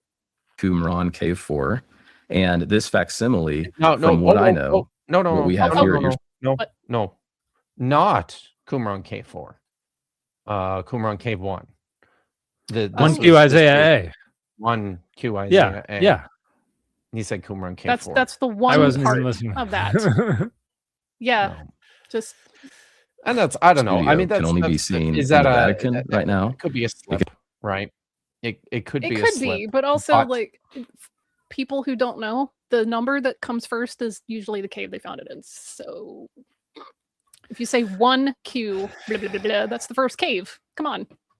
Facsimile of just Isaiah is going to run you 29,000 pounds. Wild, eh?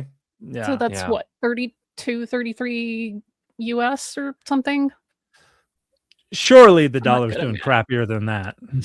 I don't know. I don't care about doing math when it's almost Shabbos. It can be seen at the Bibliothèque, the National Library in Paris. It can be seen at the Museum of... Bibliothèque. I'm sorry. I'm just going to dunk on this guy. It's too easy. The Bible. So we have the same facsimile they have at the Museum of the Bible in DC. And we've got it right here at the Sean Ryan studio right now. Holy cow. So the value of it is off the charts. It's 24 feet long. Of course, it's found at Qumran. 250. It's 200. It antedates Jesus by 200 years, 250 years. Big and numbers, that is the oldest witness that we have to the book of Isaiah. Again, showing the stability of the text. I had to double pause it, Vish. I had to double check on this because so it's like 125 to 150, isn't it? Yeah, 125 to 150. I have colleagues who would prefer a date closer to the 1st century BCE. Damn. It's thanks, Grumpy Librarian. Is that really almost 40K?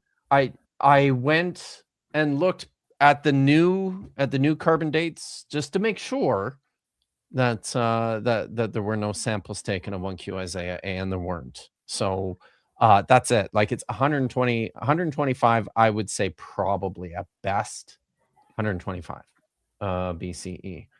It's a far cry from 250 years. Yeah, but you notice claim after claim after claim after claim is inaccurate.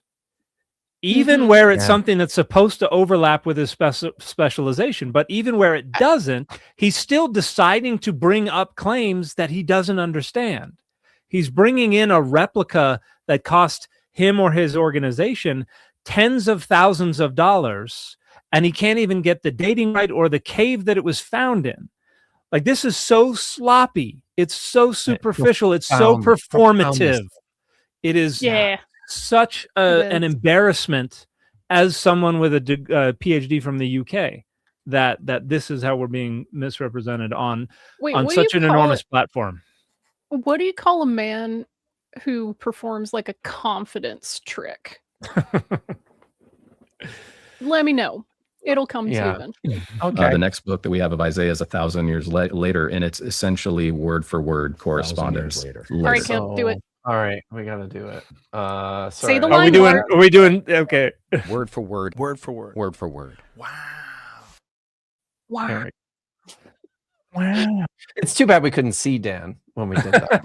it looked like you were doing a very good Joe Rogan impression. I'm getting the Owen Wilson. Wow. Yeah, I hear it too, like every time. But I think part of the reason for that is because Rationality Rules did a video about it when it came out and put a whole bunch of together, which included an Owen Wilson. But he said something else in there too. He said that there wasn't another 1,000 years later. 1,000 years later, he's talking about the Leningrad Codex. That there's this, which would be 1,250 years if it came from 250 BCE. But yes, so clearly, but I mean, he's ignoring like is he talking about complete intact books? Is he talking about just Hebrew copies? Because we have all these, well, not all these, we have a couple of these magnificent Greek translations, right, that date from the 4th century of Isaiah. Yeah, and the Aleppo Codex is complete, isn't it? For at least when it comes to Isaiah. Yes, it's got a complete Isaiah in it. Yeah. But he's also missing. You know what else he's also missing?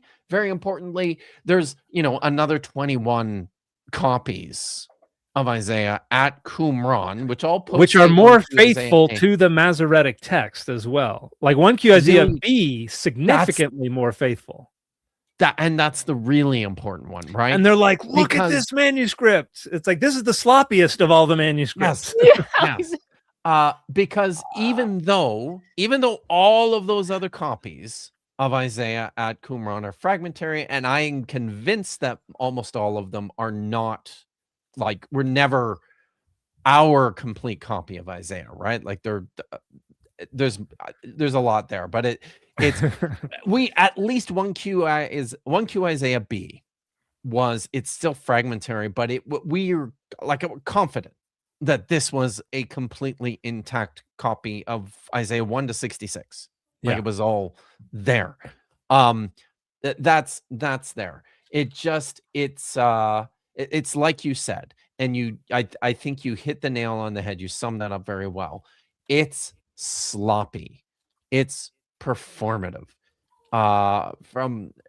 It's the and all these things too. Like most of this stuff is it's nitpicky bullshit, but there's just so much of it, right? Like it's a gish gallop.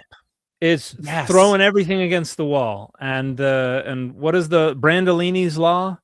The amount of effort to contradict bullshit is I've always heard it as the bullshit asymmetry principle. Yeah. If I imagined when I started my YouTube channel, if I imagined this was the direction I was going, I might have just called it Brandolini's law, honestly. Yeah.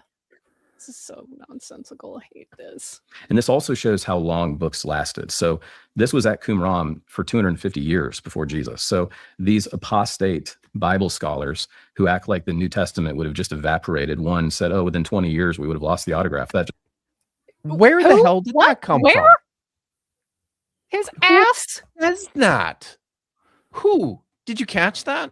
There's a I don't even know what he's talking about. He's suggesting that there's scholars out there who cast doubt on the New Testament manuscript tradition because the manuscripts don't last long, I think, is what he's suggesting. It's that stupid that I'm going, I don't understand how that could be at all significant.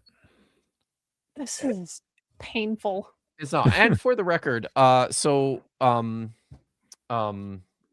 Popovich, who led the Hands That Wrote the Bible project that did the recent carbon dating, 5, 6, no, it's got to be longer than that. I think 7, 8 years ago, wrote a really good article about useful life of manuscripts. And you're talking the ballpark of about 200 to 250 years, which is kind of crazy when you think about it.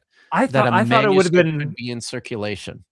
I thought it was more like 50 to 75 years, but he said really 200 something. 200 to well, this is just based on I think I'm probably hearing that from, I don't know where I'm hearing that from, but maybe I think probably I don't know. I don't know. Look into that. Just flies in the face of the facts. That's fake news. And so you read from right to left. To whom has our report been? To whom has the arm of the Lord been revealed? And that entire column you're looking at is Isaiah 53. Okay. Isn't that amazing? So if you kept going, you would. By the way, if we kept unraveling it, we would get to Isaiah, where Jesus. Do you remember when Jesus preaches in his home synagogue in Luke 4?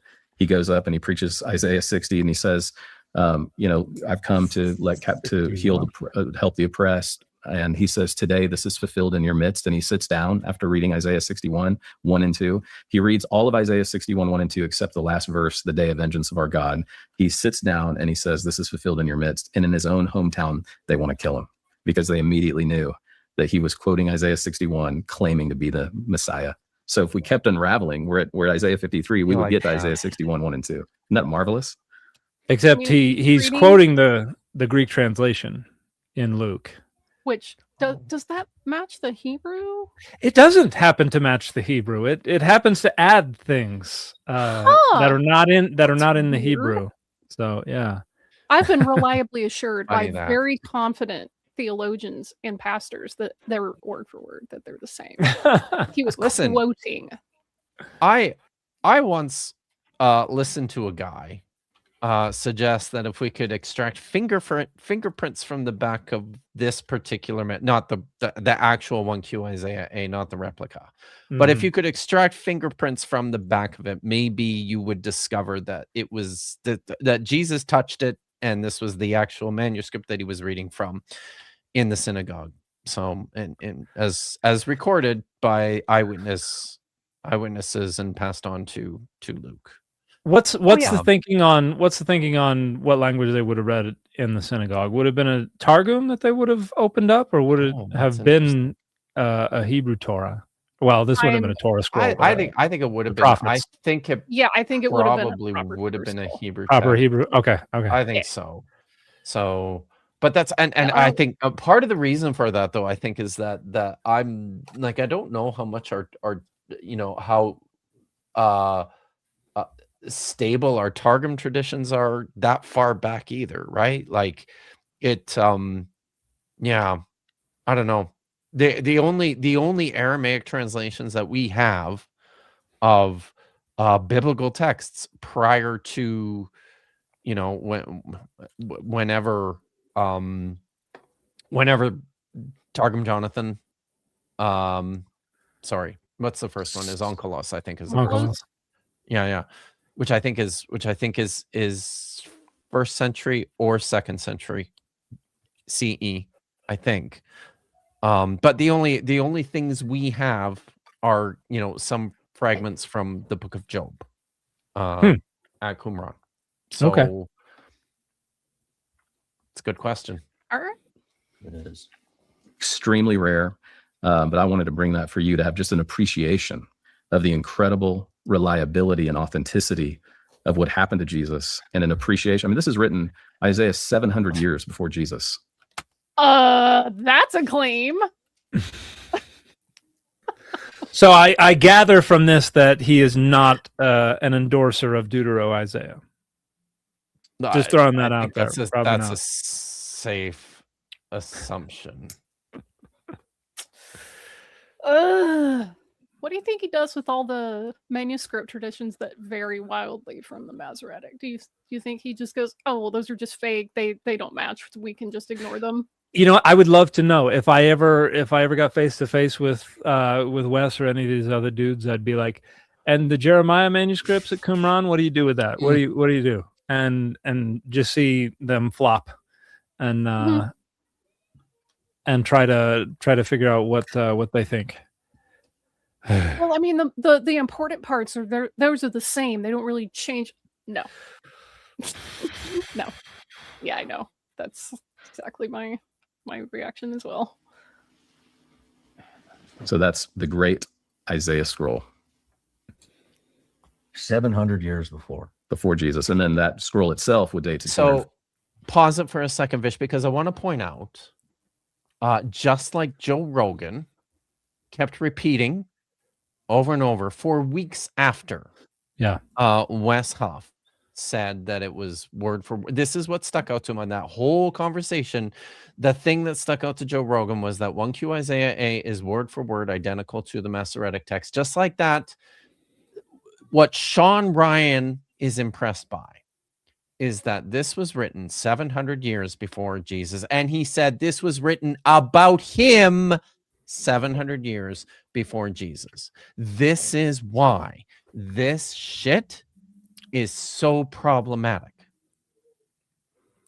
Because he has millions of viewers, millions of people around the world now think he had an expert on, confirmed that is true, and they're going to start spreading that misinformation as well.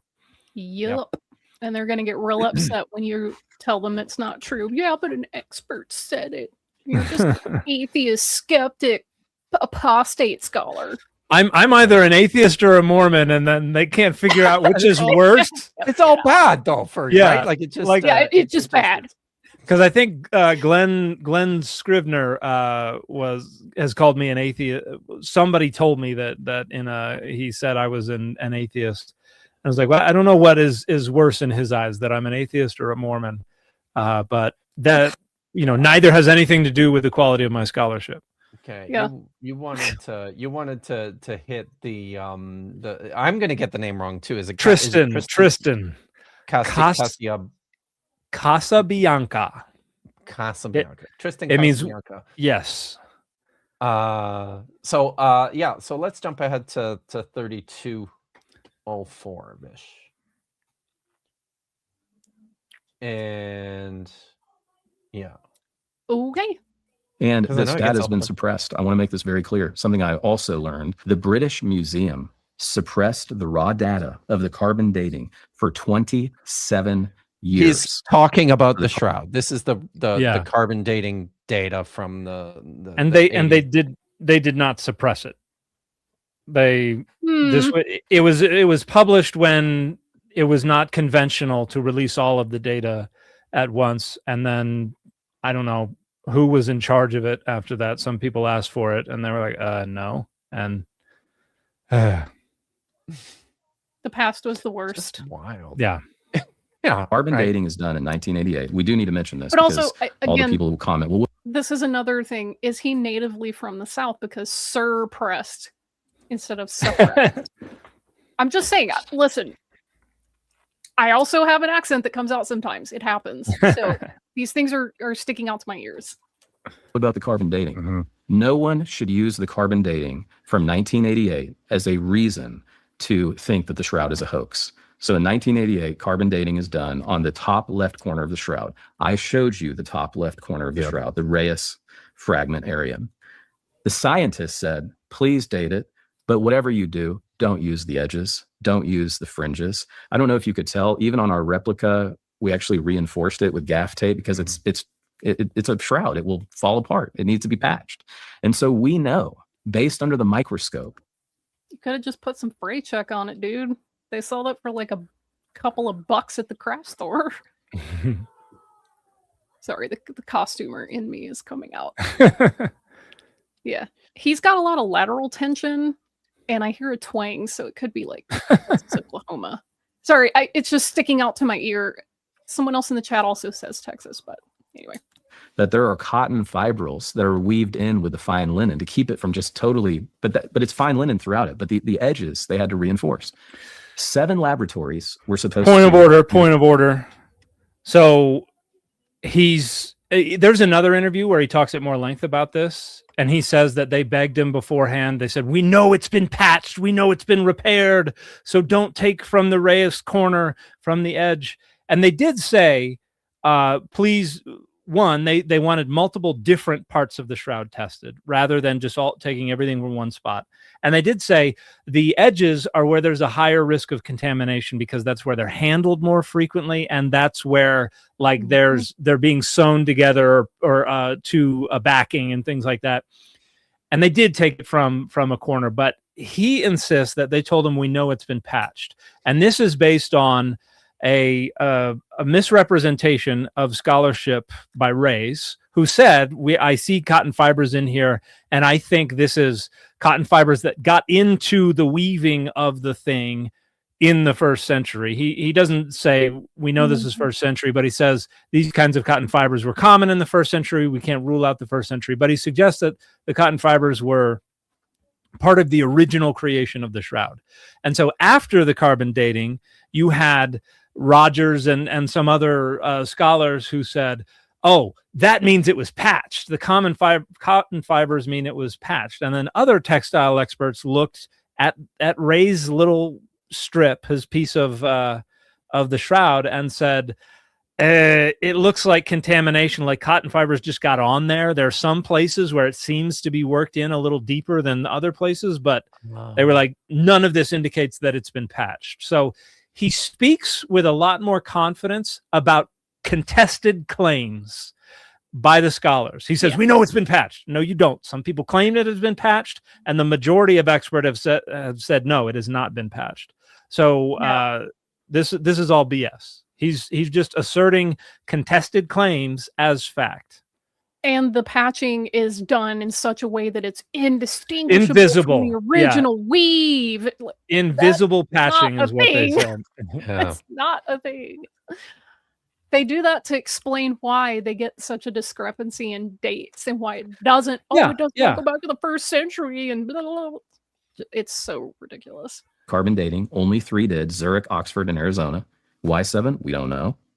Then they get up on the chalkboard and they write 1260 to 1390.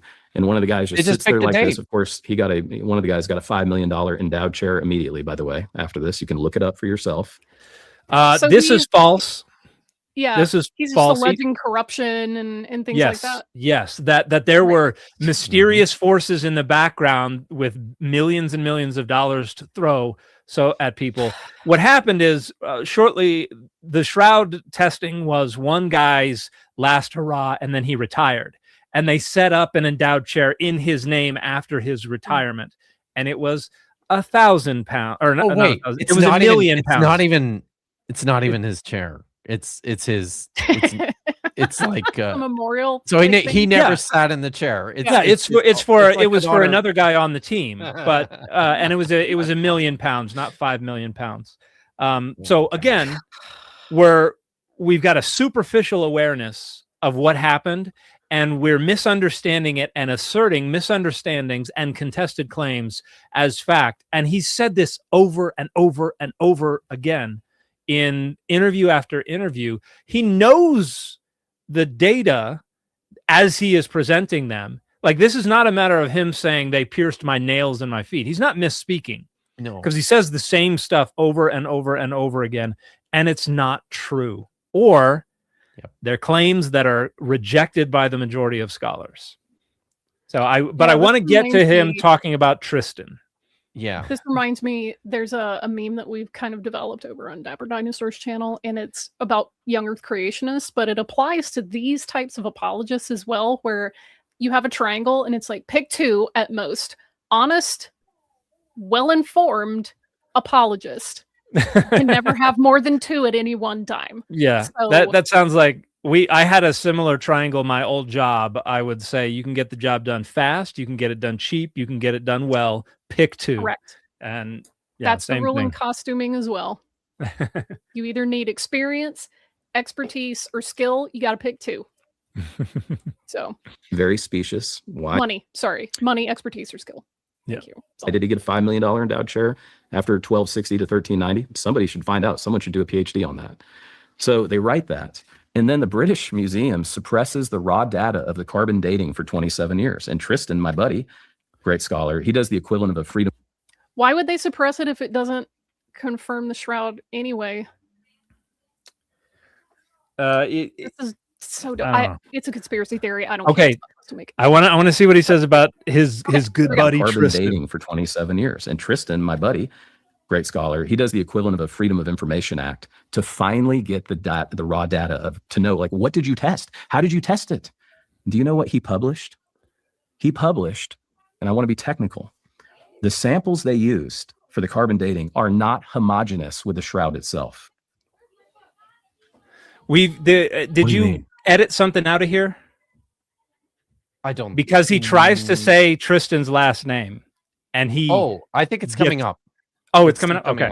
Okay. He does. We don't even know if they tested the actual shroud. Sean. Are you serious? Yes, Tristan Casablanca pointed this out. Okay, so Casablanca. Casablanca. That's not my name. That's not my name. That's not my name. His name is Casabianca. Like the first time I heard this, I don't know this guy from Adam. I couldn't pick him out of a lineup, but I read 3 or 4 of his papers, and he said Casablanca, and I was like, that's 100% not the dude's name, because that doesn't mean anything. And there are other interviews where he repeats that last name. He doesn't even know the dude's last name. But he also does not know this. Like 100%. When I heard him say that the first time, I just thought he made it up. I'm like, because it's because Casablanca. I'm like, it was like it seriously sounded made up to me. So yeah, so Casablanca and Casabianca, they're 2 different things, but also he entirely misrepresents the research, because his paper is 2019 archaeometry paper, and he points out published by Oxford, because Oxford is the publisher of the archaeometry journal. He says that he proved, or would you mind just playing that again? I'm sorry, I'm getting excited, but just play that part again. What do you mean? We don't even know if they tested the actual shroud. Sean. Are you serious? Yes. Tristan Casablanca pointed this out. So in a 2019 Journal of Archaeometry published in Oxford, people can go look this stuff up. It's in Oxford. This is not conspiracy. Here we go. But in Oxford. He said that it is not homogeneous with the rest of the shroud. That claim has absolutely nothing to do with that paper. That paper is about the heterogeneity, the lack of homogeneity between the 3 different samples, because no one has ever radiocarbon dated any of the other parts of the shroud. Like, I read that paper after I saw this, I was like, I don't remember that. I read that paper every single word of it, word for word. Wow. Like 5 times, because I was like, where is he getting this from? And the very last sentence of the conclusion is like, we cannot verify the confidence in the dating of the shroud, or its, I forget what he said, unity with its consistency with the rest of the shroud, or something like that. So the very last word is like, we don't know.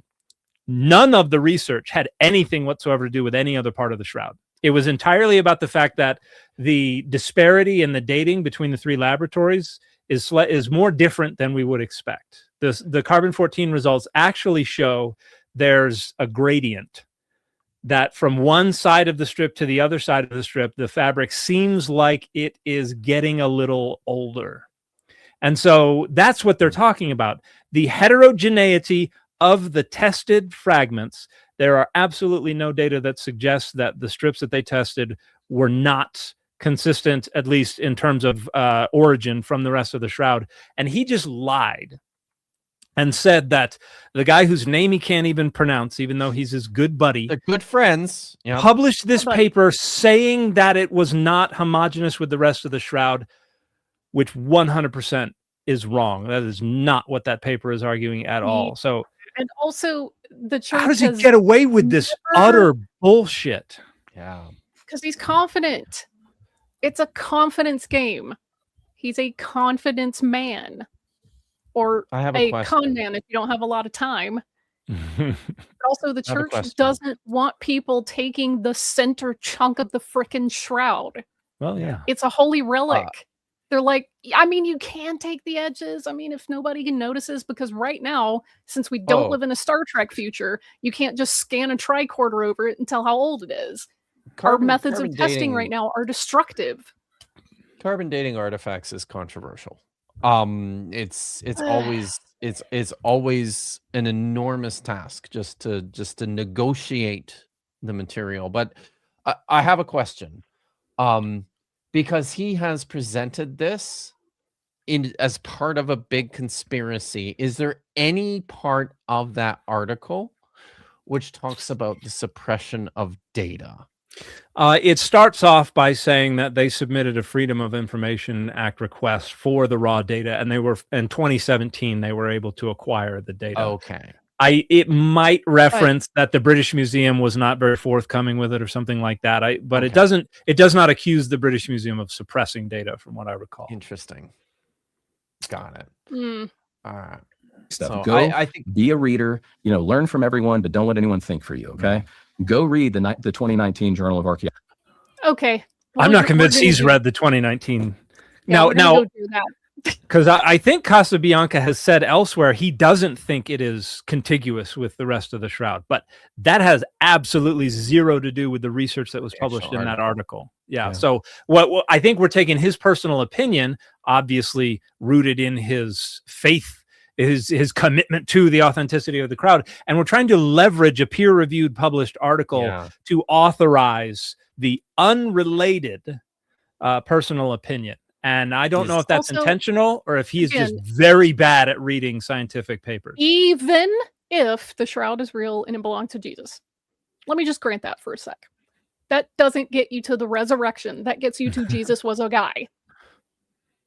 A very nuclear guy. Got crucified. That's all that gets you to. Who had very disproportionate anatomy and somehow managed to cover up. Looked like Slender Man. While he was dead, he somehow managed to keep his genitals covered, even though it meant he had to hold his elbows up off the table to do so. Yeah, it's fine. Don't worry about it. So it's not important. No, I mean, I kind of see like he's been traveling all over, traveling extensively, researching the Shroud and talking to people and conducting interviews and reading stuff. It really does sound like he just sat down and had coffee with this guy who wrote this article that he hasn't read, and he probably said something to him about that, right? Like where he thinks it. No, I have no doubt that Casabianca has told him he thinks it's a medieval patch or something, a repair or something like that. But again, that's not what's in the article. No. Yeah. So Trojan source. I can't wait for it.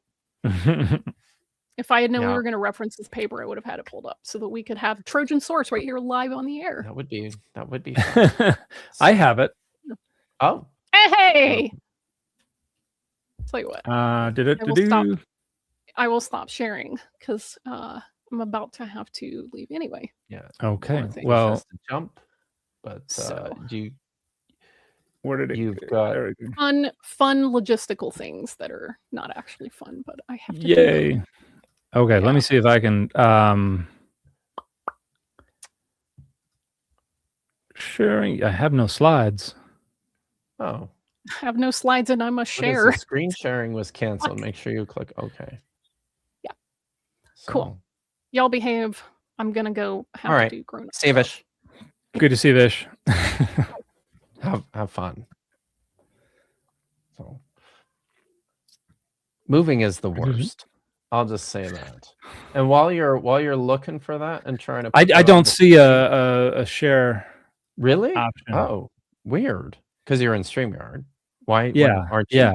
But why don't you? Yeah. Oh, there's share screen. Okay, I'm sorry. Oh, okay. It's just this boy.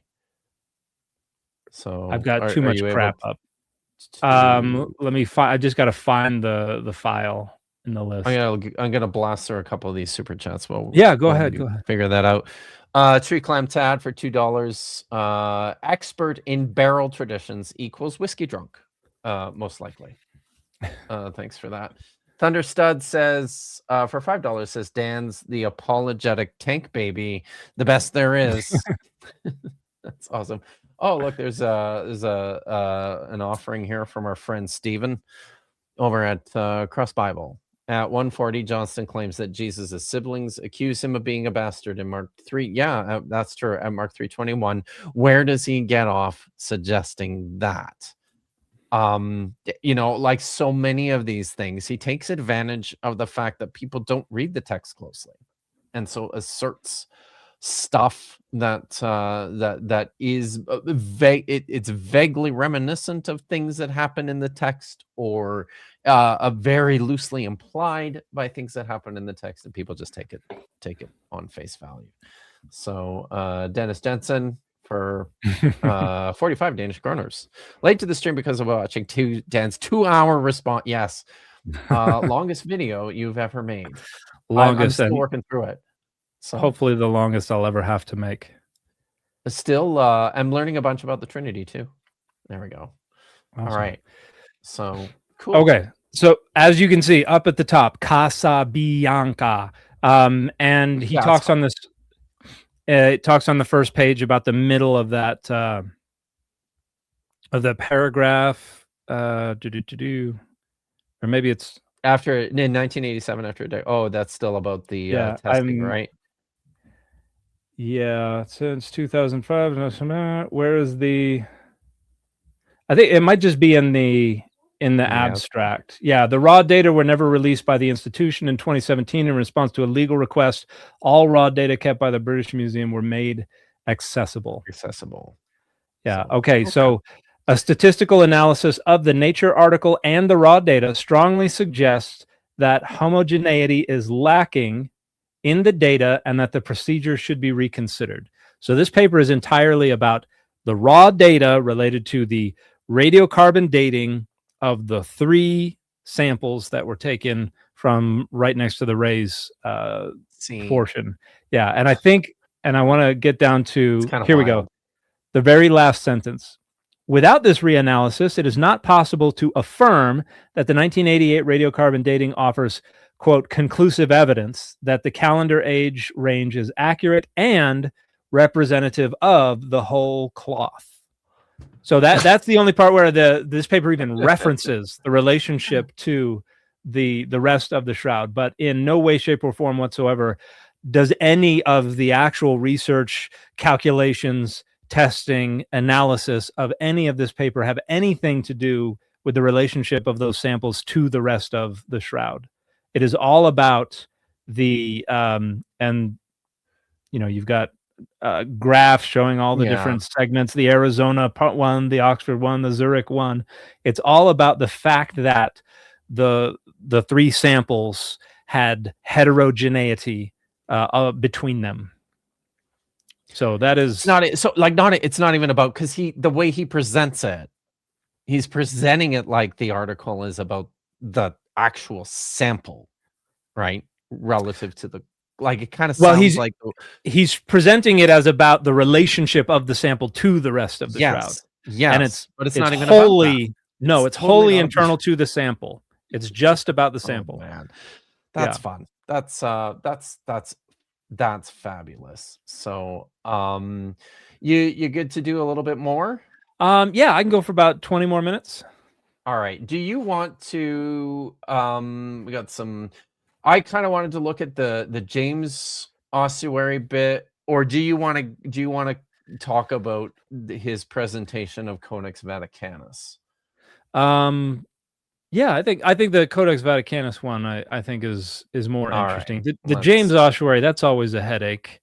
And I don't think I watched more than, I think I was watching and then he brought it up and I was like, and I'm done. Because I knew it was gonna be.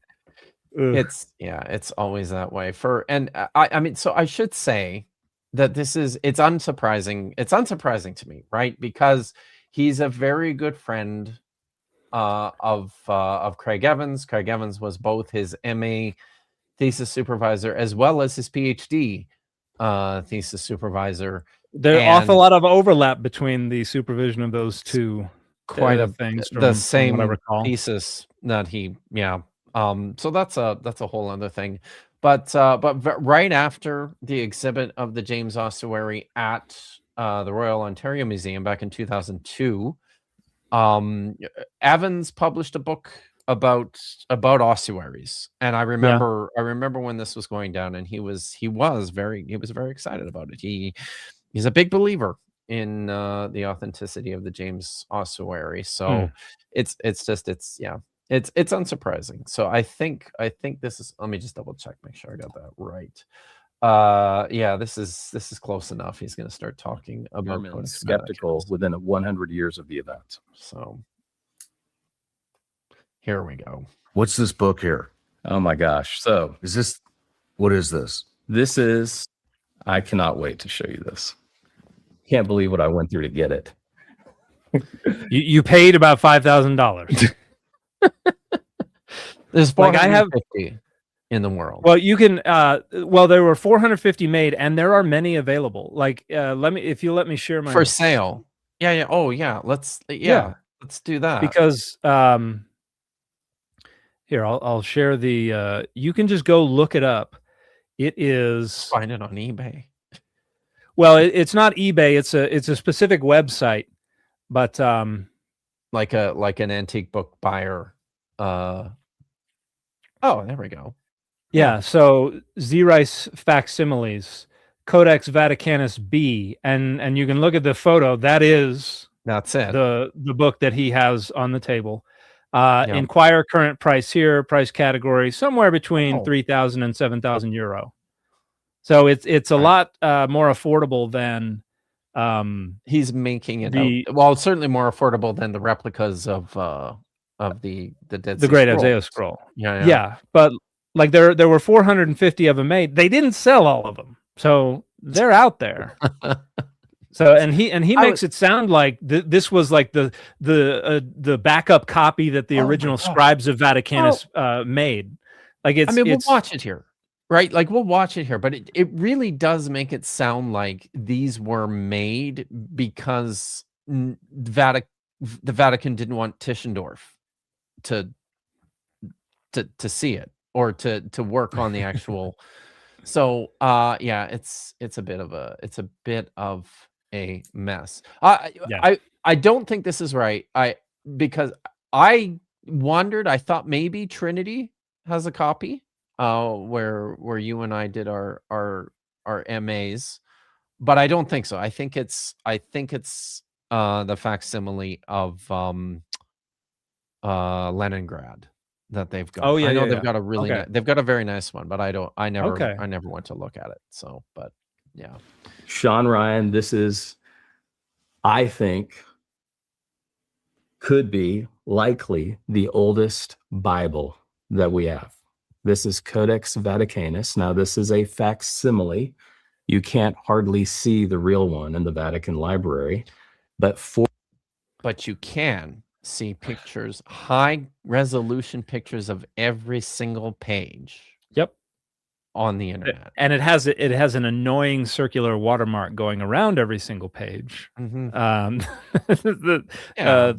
it's the property of the Vatican. But yeah, you can, just like Sinaiticus, just like Vaticanus, just like the Great Isaiah Scroll, you can get high resolution photographs of every page of these things on the internet.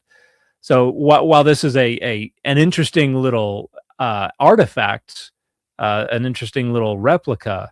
Like this is not special. No, it really isn't. 450 exact facsimiles were issued and signed by Pope John Paul II on Christmas Day, 1999. And we just acquired the facsimile of this ancient Greek Bible that dates to 330 to 325. It is the entire Bible in Greek. Okay. I have a concern. He wants to say you can date it to within 5 years. That's wild. 330 to 325. Paleographers, in my experience, they would be like maybe 50 years. Maybe you can get it within 50 years. But I'm curious if he's trying to suggest that this is one of Constantine's 50 Bibles. See, I think that's what he's doing, right? And if he's isolating it to Nicaea, right? But that's the problem. He didn't commission the Bibles until 331. Okay. he commissioned Eusebius to do the 50 Bibles in 331. So does he not know when that was committed? If that's what he's trying to do, if he's trying to say this is within 5 years of Nicaea, therefore it's one of Constantine's 50 Bibles, that's nonsense. And the precision of the dating is also utter nonsense. Yeah. I think most scholars would say maybe second, third quarter of the 4th century. So maybe like 325 would be the earliest anyone would say. I think most scholars would say more like 340, 350. Yeah. And then Sinaiticus, probably the same. What do you I don't know New Testament manuscripts enough to get a sense? Because I've seen some people say now Sinaiticus is earlier. I've seen people say now Vaticanus is earlier. I don't have strong feelings, but I'd like to know where things stand. I have questions, I just email Brent Nongbury. And I need to get to know Brent. I don't know Brent, but I love his work. Yeah, he's shy, but he's fabulous. So if you do need to get that reminds me of something. I was every time I think of Brent, I think of Dirk Obink. Oh yeah, and I think Jeremiah name drops Dirk in his book, God. Like my good friend, because of course he does. And I remember reading that and being like, ugh. It's like, are you a crook? There's a good chance that that you're just the kind of guy that Jeremiah wants to have a coffee with. Yeah. Boy. Wow. I will have to track that down, but yeah, he I'm almost positive in this book he talks about Dirk. And I was like, good grief, God, that's hilarious. That's just but isn't that I mean, I don't know. It feels like that's not surprising. Yeah. Right. Because it's part of this world too. I mean, that's the other thing that I think frustrates me so much about stuff like this is the cavalier attitude from a poser like this. Mm-hmm. When it comes to the material culture and the artifacts, like we're not going to look at the one section that really, really pissed me off, where he basically just came out and said, environmental forces be damned. We should just exhibit all the artifacts all the time because you know what? We'll figure it out. And you know he's willing to fork over tens of thousands of dollars for these things. So obviously he has no compunction with generating a more robust fake antiquities market. So that's yes, it's a mess. I'm gonna press play. Yeah. Okay. It stops at Hebrews. Probably we just lost some pages. And they just lost some pages. I don't know enough about it.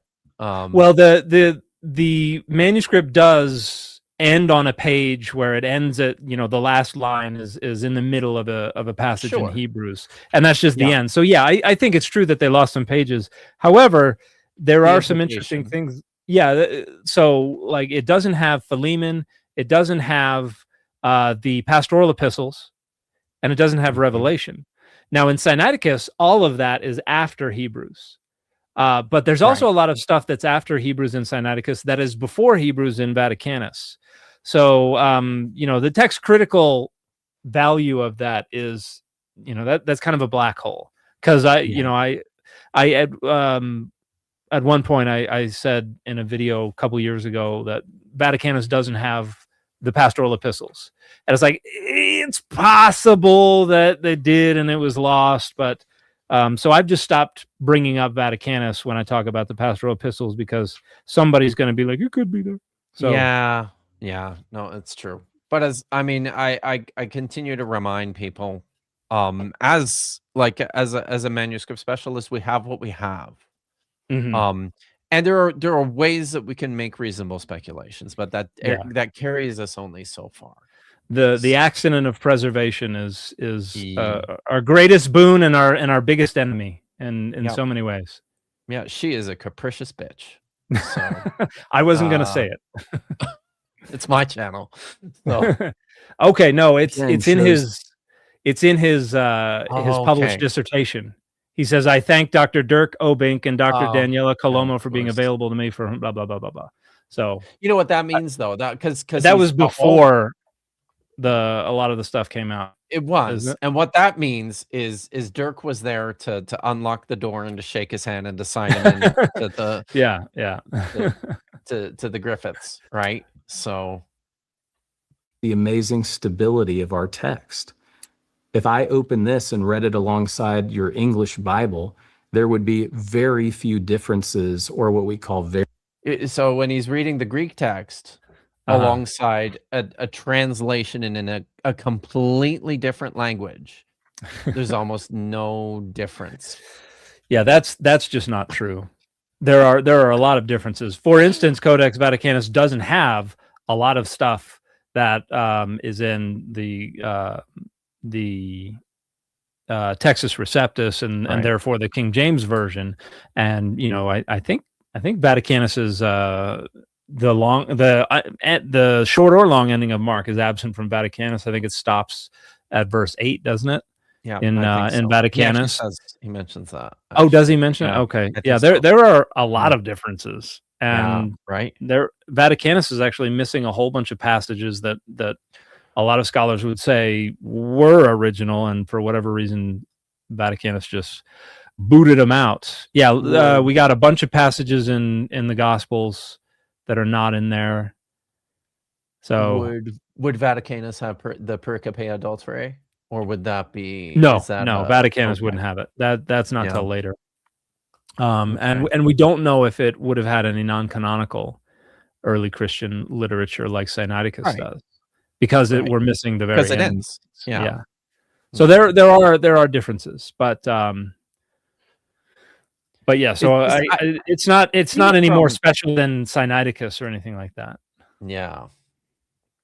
Even from a translational perspective, though, right? Like it's offensive to me to suggest that that translation is just as simple as putting the two texts side by side and going, oh, look, they're exactly the same.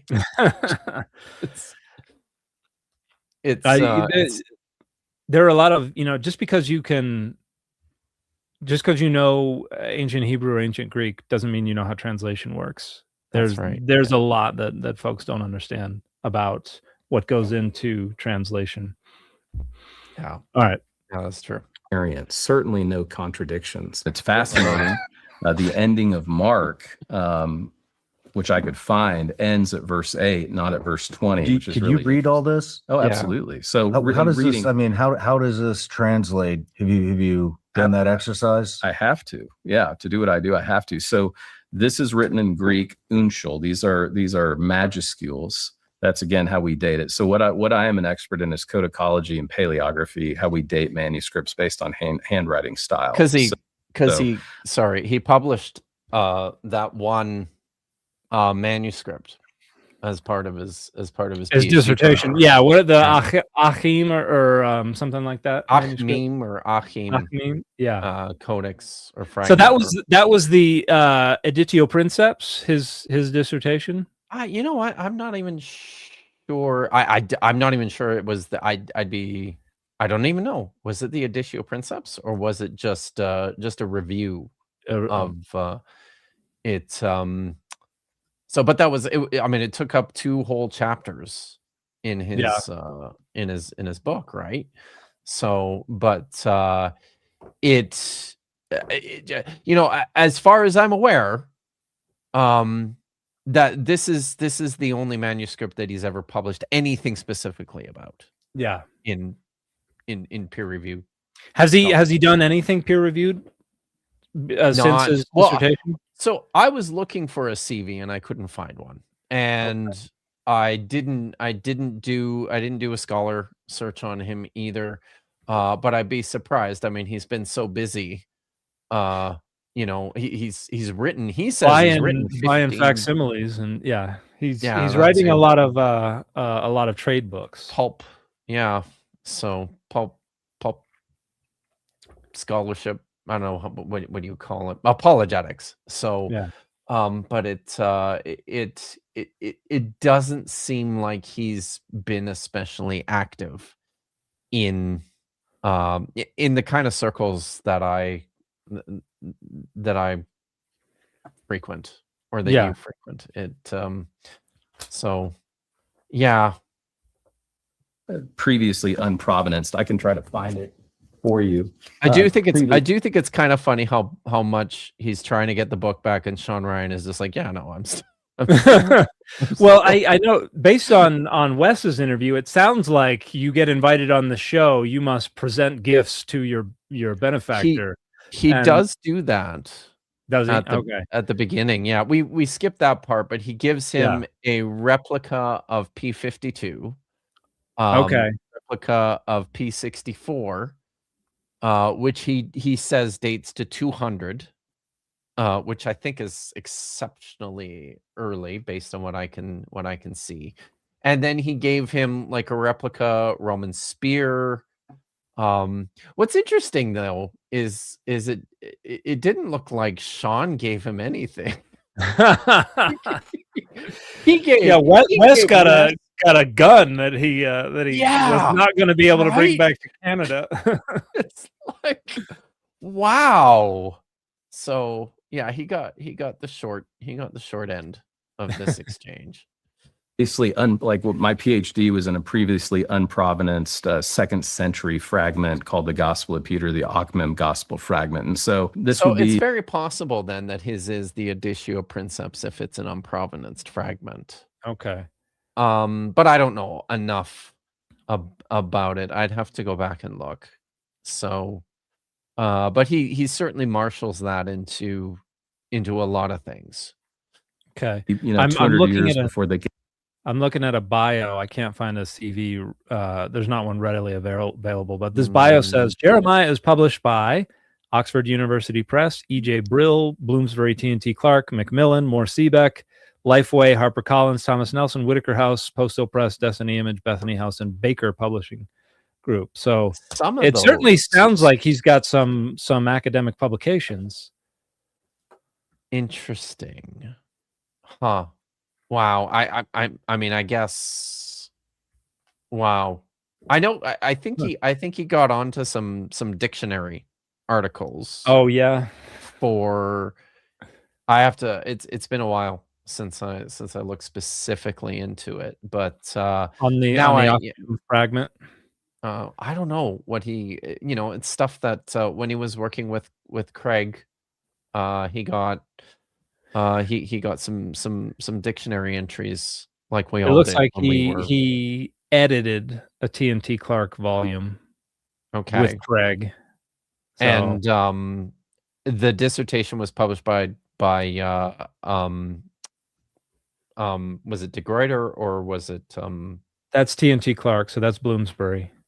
Bloomsbury, okay. Yeah. That one's T&T Clark. So I don't know. Okay. The A's, the Ethiopic Bible. I mean, we have just such a great manuscript tradition. We have a great text basis for our faith that gives us, again, early eyewitness testimony of Jesus. And when I'm doing historiography, it does none of those things. No. The earliest it gets us is to like the mid-2nd century, with scraps or a scrap. Yeah. And then even within the Gospels, there's the ways in which it drives me crazy, the ways in which apologists continue to want to redefine this word eyewitness. I mean, exclusively on the basis of what Luke says in his introduction, which I don't know, it might be one of the most easily misunderstood parts of the text, because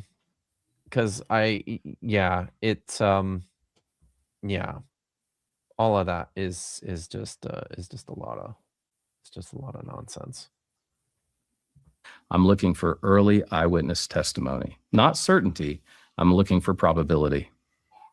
Oh, yeah. Well, so that was there's probably no eyewitness testimony anywhere in the New Testament.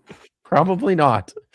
So all right. Well, we got a bunch more super chats, and then we should Okay. probably. Then I gotta bounce. Yeah, You I gotta go bounce, get. Yeah, I gotta so- get some dinner set up for the kids all and right. me. Okay. Okay. Big Zebra for $5. Thank you very much. Canadian beaver bucks, my friend calls those. Lots of streams have well-lit alcohol bottles in the background. I have to say, I have massive studio envy when I do look at on Ryan's spread. This is performative masculinity. Like there's one that has a bunch of liquor and then like a race car. Like in their studio. It's like very performative masculinity, nationalism, all that kind of stuff. It is a lot of bottles. Yeah, it is. A lot of bottles. I could do without the guns and the American flags, but does it suggest a high level scholarship to the uninformed? It suggests he's a man's man. It really does. And those are the kind of people that he has on his podcast. Yeah. So 180 pounds, between 5'10" and 6 foot. 5'10" and 6 feet. Glistening when he's coming out of the shower. You walk 20,000 miles. There's a whole checklist that you have to. Yeah. So David Lenz 6607 for 199 says, if medieval forgery, what facts does he use then? So I mean, I mean the shroudy stuff. It's I mean a lot of this is it's human blood. It can't possibly have been a photo. It can't possibly have been painted. What else is there? It looks like the weave looks like some things that you see in very, very old Byzantine pictures from like the 5th century. If you squint really hard, things like this, right? Like lots of it's very conjectural. It's not. There's no evidence. Yeah, that it is 1st century. That I think that's just it. We have the sudden appearance in the 13th century, right?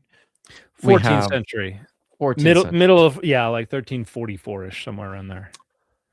We have the account of the bishop or the archbishop who says that he informed the Pope that this was a forgery. That was like 1389, something like that.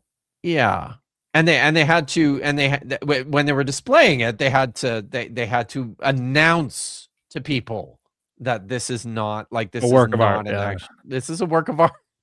Yeah, and I love the account that was written to the Pope. It was like basically says we caught the guy and he confessed, and well, or at least my predecessor, the prior bishop of I forget the name of the city, but he said he caught him and he confessed. So it sounds pretty open and shut. It really does. Yeah. Rob Will for $7 says JPL Almanac. I want one. Vadim, who's been a member here for 10 months, says, what is that thing under guys' show? Are those supposed to be thorns, I think, from Jesus Christ. Yeah, that was a replica of the crown of thorns, the helmet of thorns. The helmet of thorns. That's right. Ninjester for $5 says 1,666 scholars put in 61-hour worksheets on the Shroud, so his estimate could be correct as of April 1st. Chrissy Hansen, good to see you, Chrissy. Taxes are for the week. I never pay IRS. Wait, someone's at the door. Just a sec. They say they're an auditor, whatever the hell that is. Thanks, Chrissy. Will Clark for $10 says, if the Day of Atonement is Yom Kippur and Jesus was the sacrifice for atonement with God, Why did early Christians equate Jesus with the Passover lamb rather than the Yom Kippur sacrifice?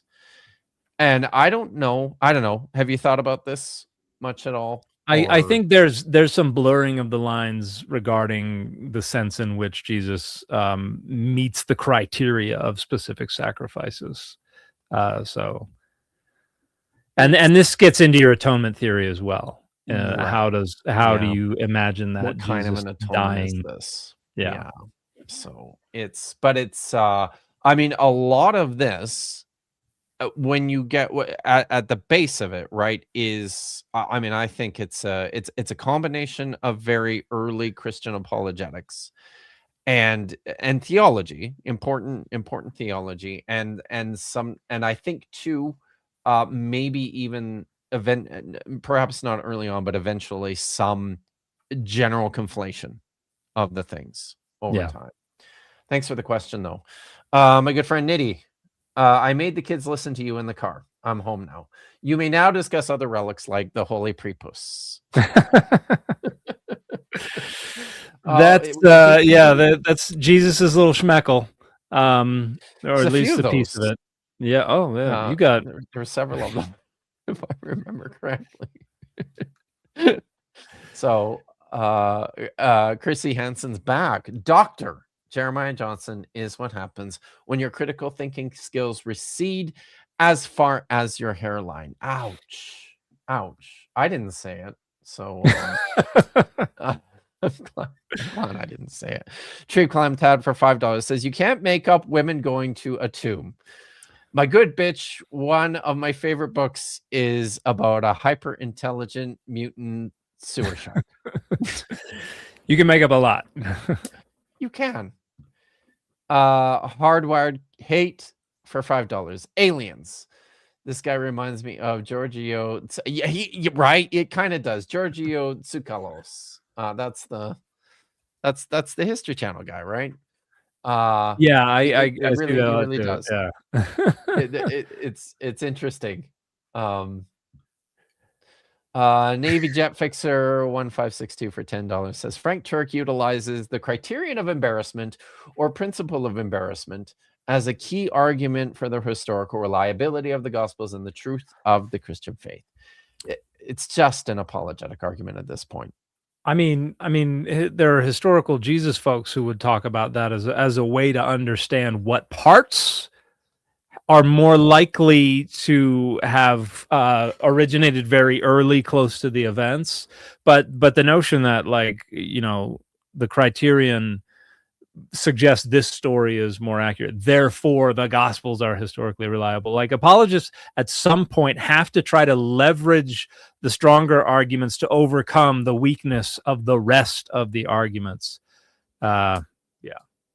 Exactly. No, I think I mean, maybe as a good example, right?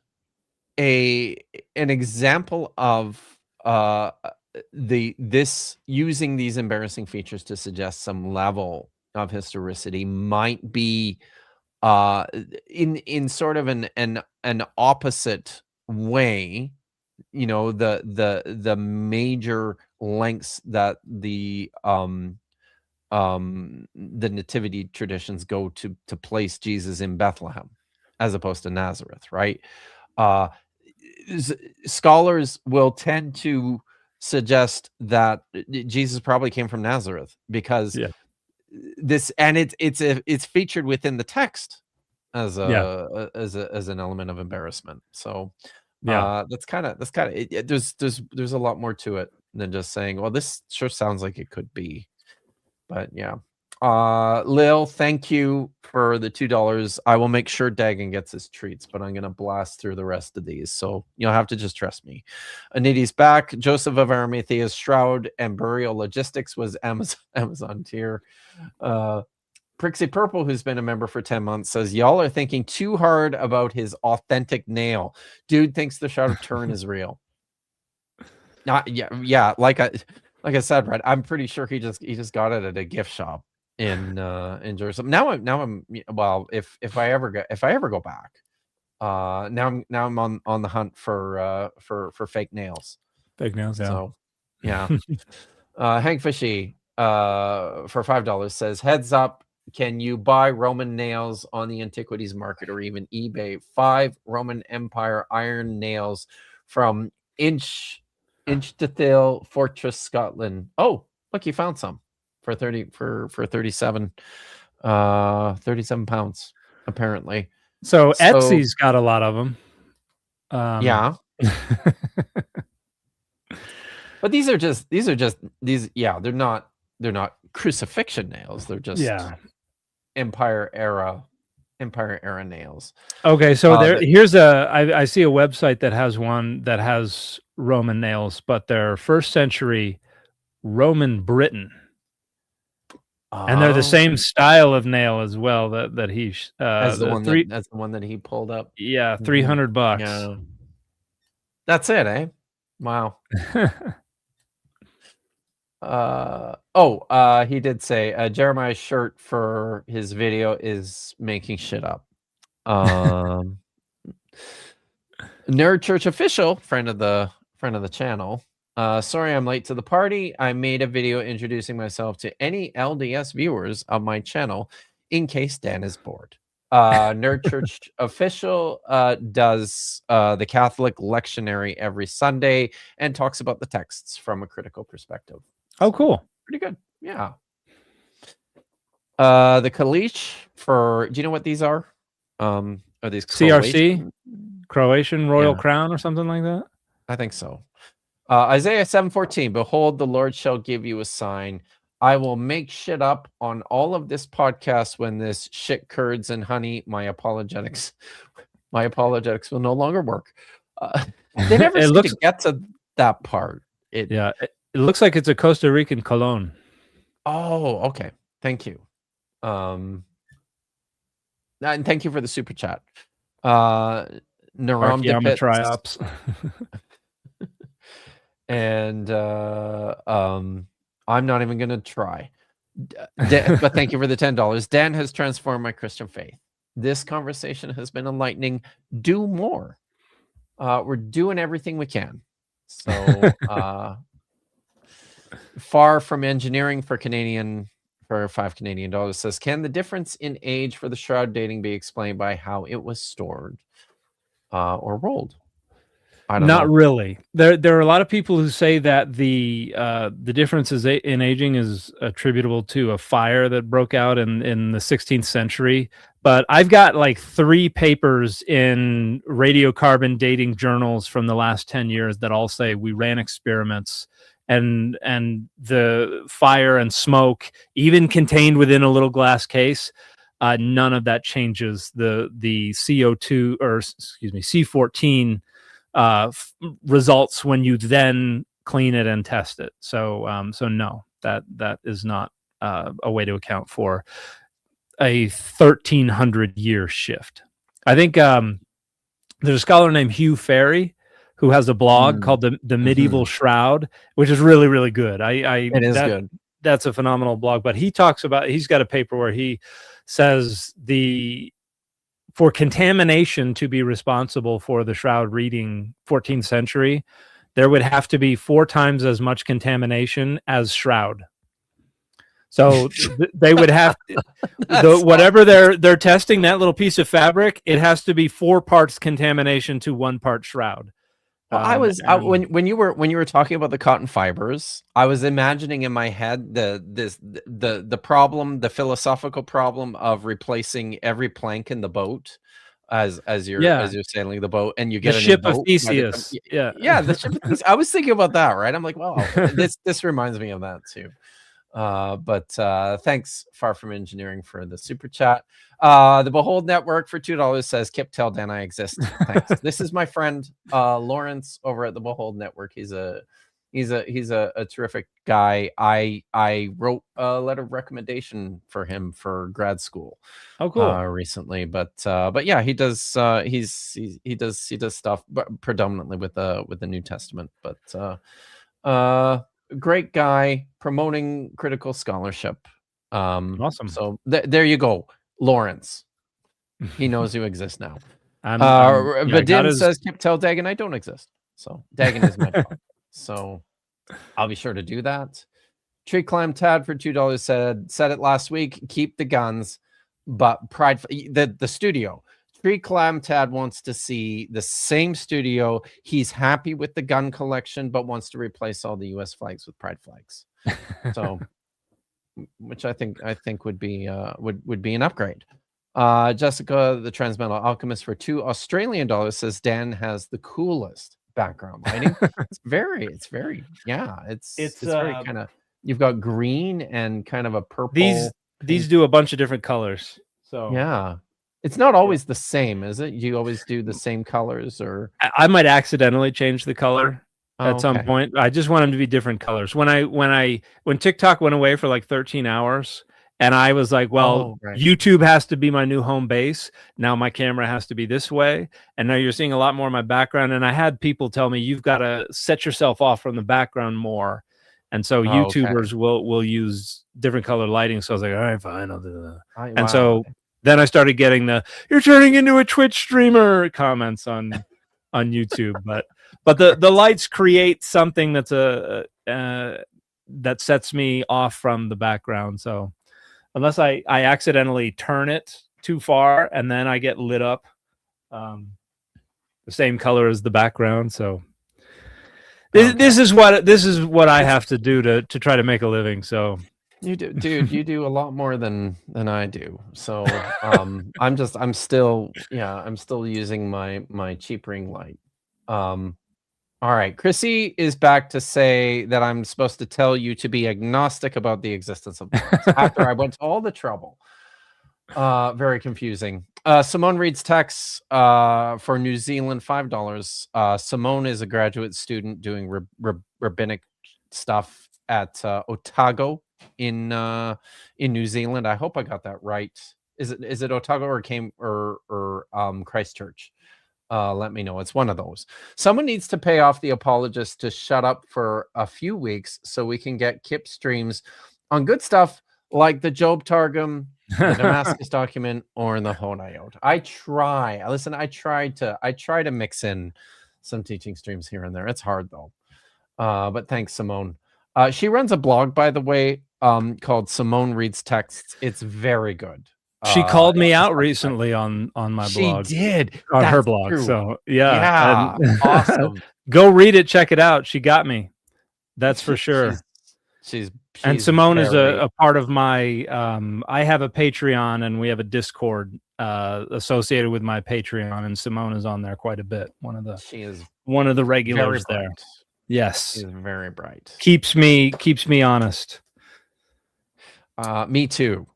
So, Erkan Fatizeki for I don't know what these are either. So is this Turkey? It might be Turkey. Turkey. Is there a way to build societies? Okay. Is there a way? Turkish lira. Is there a way to build societies without religion? Is there any book you can recommend? Thanks a lot. That sounds like a you question. Well, there hasn't been an awful lot. I think every society that has existed, at least civilization, has had religion deeply embedded within it. There are social groups that are around that don't have religion, but there is research that suggests the the pro-social forces that religion facilitates can be reproduced without religion. They've studied certain strong social democracies and suggest that strong social safety nets and things like that are replicate the effects of religion. I don't think there's a book that says how to build a society without religion, but there are academic papers out there that talk about the effect of religion on society and what other institutions and forces and factors replicate that effect. Yeah. So, I mean, I was just gonna say, I continue to think that you can build productive societies with religion as well. It's kind of a social glue, and it's been so prominent that we don't really have examples of societies that have that have popped up and thrived in its absence. Yeah. But thank you for the question. I did want to. Somebody had asked. They noted that you wondered if you ever purposely choose a fit for this video idea, apropos to the video that you're responding to. It's very rare. It has happened, but people think I've intentionally done it a lot more often than I have actually done it. That's actually more fun, I think, if people are starting to invent lore of the connection between your shirts and the video. That's I think that's way better. Mike Allen for $5 says God's propaganda was great. Thank you very much, especially for introducing me to Amorphous Skyforger. Amazing album. It's one of my favorites. I had it on repeat when I visited Finland, which is absolutely the right place where you should be playing the album. Skyforger is a Finnish band. They're phenomenal. Okay. And finally from Lawrence, speaking of Discord, everyone go and sign up to Lawrence's Discord, the Behold Network. It's great. There's a very active Bible channel on there with a lot of really, really bright people. So that's it. Thanks for coming out, Dan. Yeah, thanks for having me. Appreciate it. So yeah. Anything coming up that you I'm working on my next book. And I'm behind, so I need to be working on that. I'm going to be next week at Harvard Divinity School. There's a religious trauma symposium, and my podcast co-host and I are doing the keynote. So wow, that's awesome. Yeah, that'll be pretty fun. I'm going to be in Italy the first week of June for an Enoch seminar. Which will be a lot of fun, but yeah, really the book is the priority. I need to get that thing written. So yeah, and then I published a 2-hour and 28-minute video in response to Glenn Scrivener yesterday, and I'm recovering from that. So yeah, go watch that. I'm not finished. I'm learning a lot about the Trinity as I watch it too. So that's good. I appreciate it. So tomorrow I will not be on with on Dapper Dinosaur's channel tomorrow, but I will be on the line tomorrow afternoon. I think at 4:00 Pacific, I believe. I'm sure you'll find it if you search for it, and then I think that's it. I feel like I'm missing something. Oh, there is one more thing. Wednesday, I will be on Chesh's channel with MC Tune having a conversation about the Bible and the shape of the earth. It's interesting, right? So I don't know if you're familiar with him, Dan. MC Tune is a flat earth debunker.